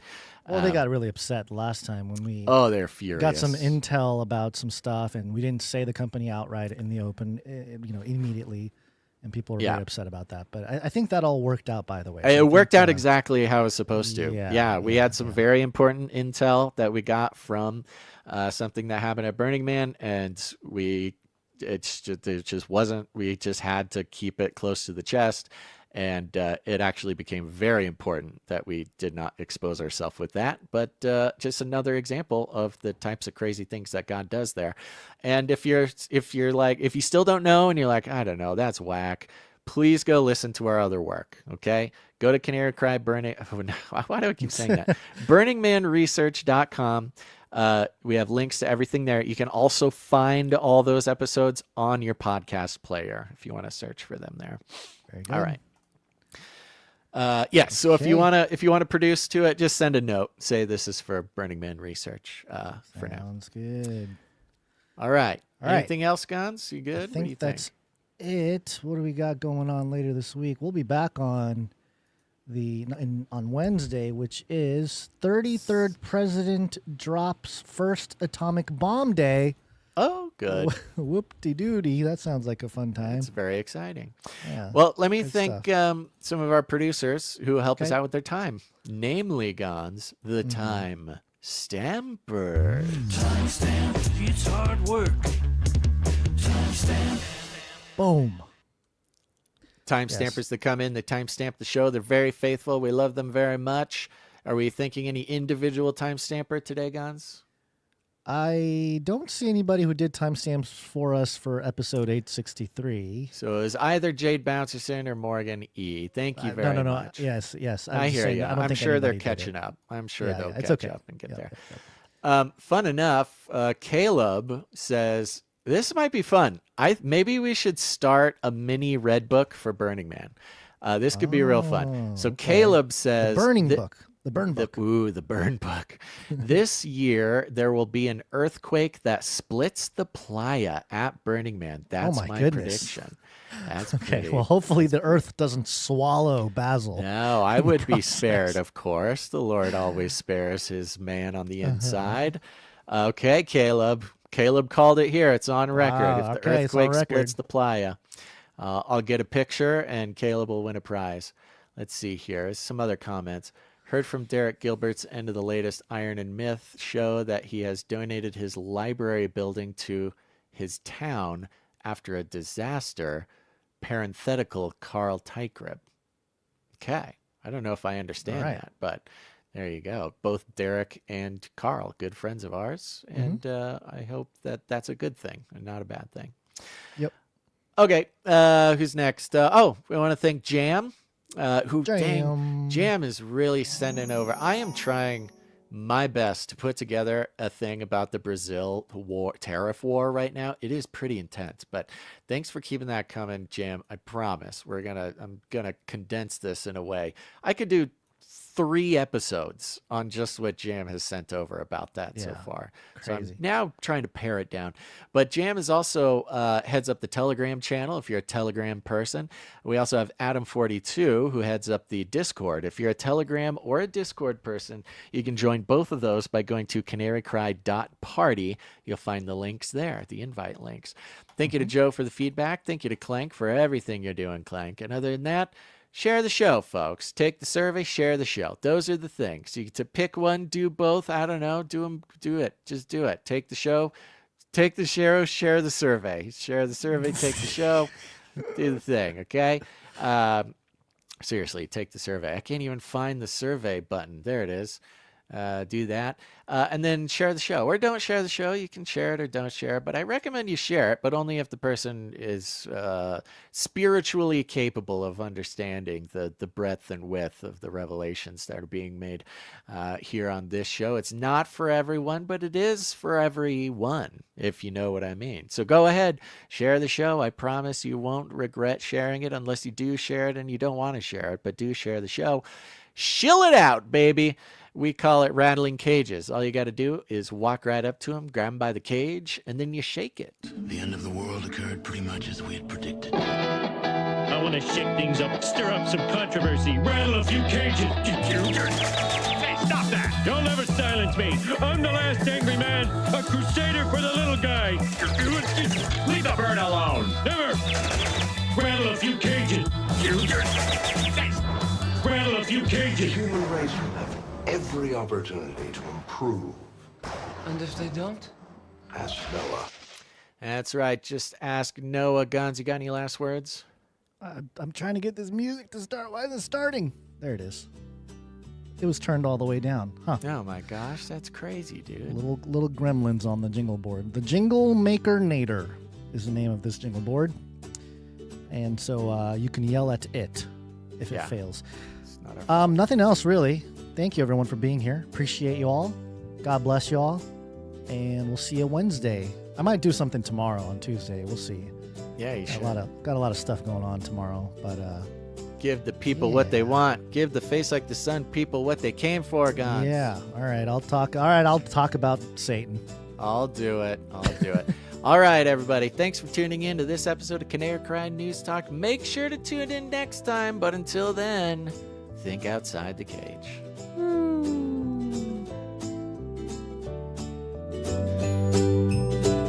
not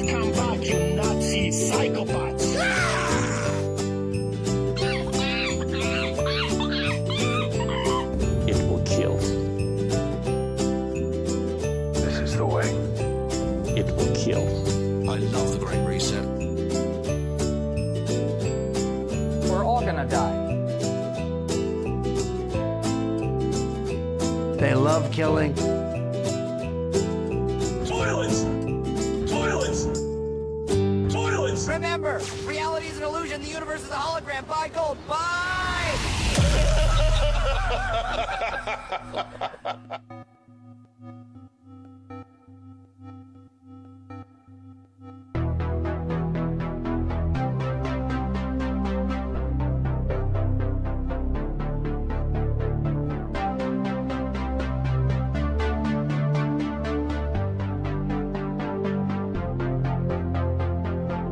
Early latter rains.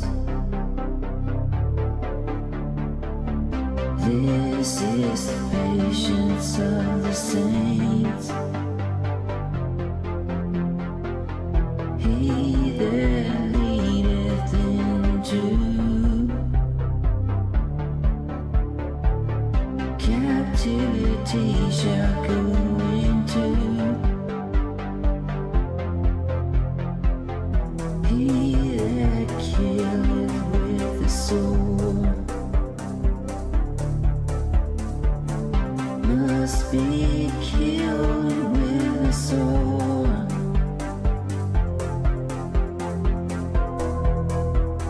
Here is the patience of the saints. Here are they that keep the commandments of God. In the faith of Jesus, in the faith of Jesus.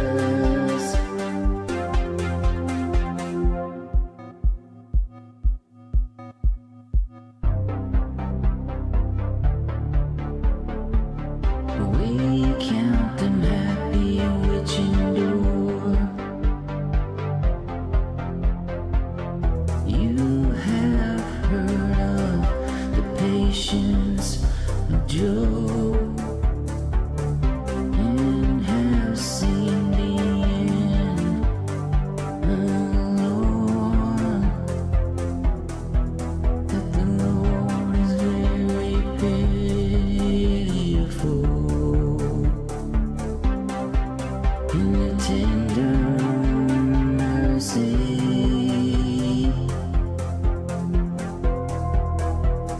Here is the patience of the saints.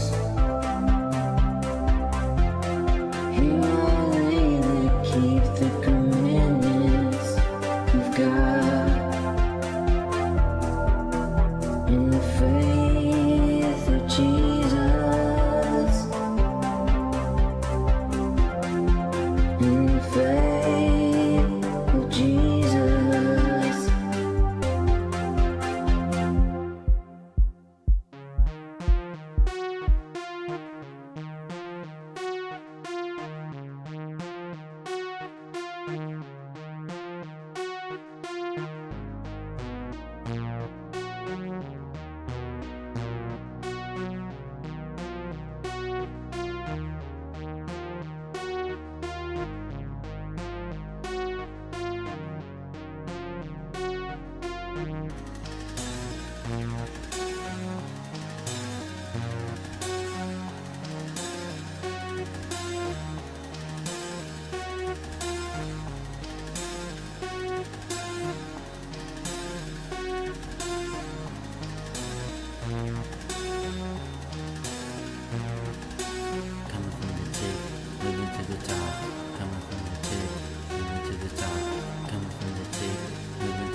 that he created. So step right up for the Great Reset. For the Great Reset. Hiding in the shadows, he's always behind the scenes. He's pulling on the purse string, he's got control of everything. He's got the solutions to the problems that he created. So step right up for the Great Reset. For the Great Reset. He serves his master with fervor. He's a Luciferian. He's bound up and determined to bring us to an end. It's the final solution. Destroy the human race. So walk right up to the Great Reset. To the Great Reset.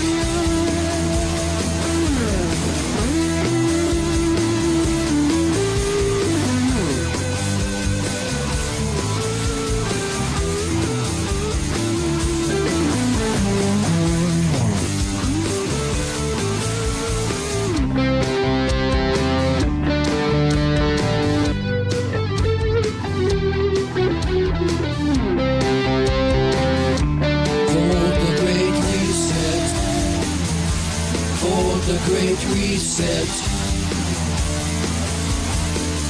There's only one way out through the door, but you'll need the code. 10, 5, 19, 21, 19. Or you can step right up for the Great Reset. For the Great Reset. For the Great Reset. For the Great Reset.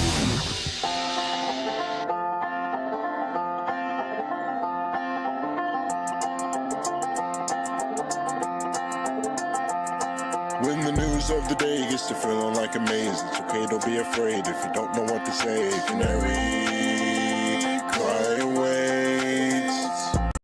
When your brain's in a haze and a headline days, come on ahead my way, I can help you out the cage. Canary, cry waits. Canary, cry waits. Oh, canary.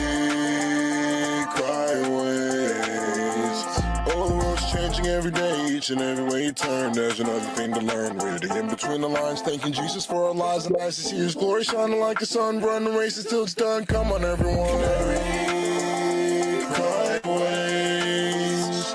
Oh, canary, cry ways. When your brain's in a haze and a headline days, come on ahead my way, I can help you out the cage. Canary, cry ways. Value for value. We take no money from corporations, commies, or cartels. Canary cry.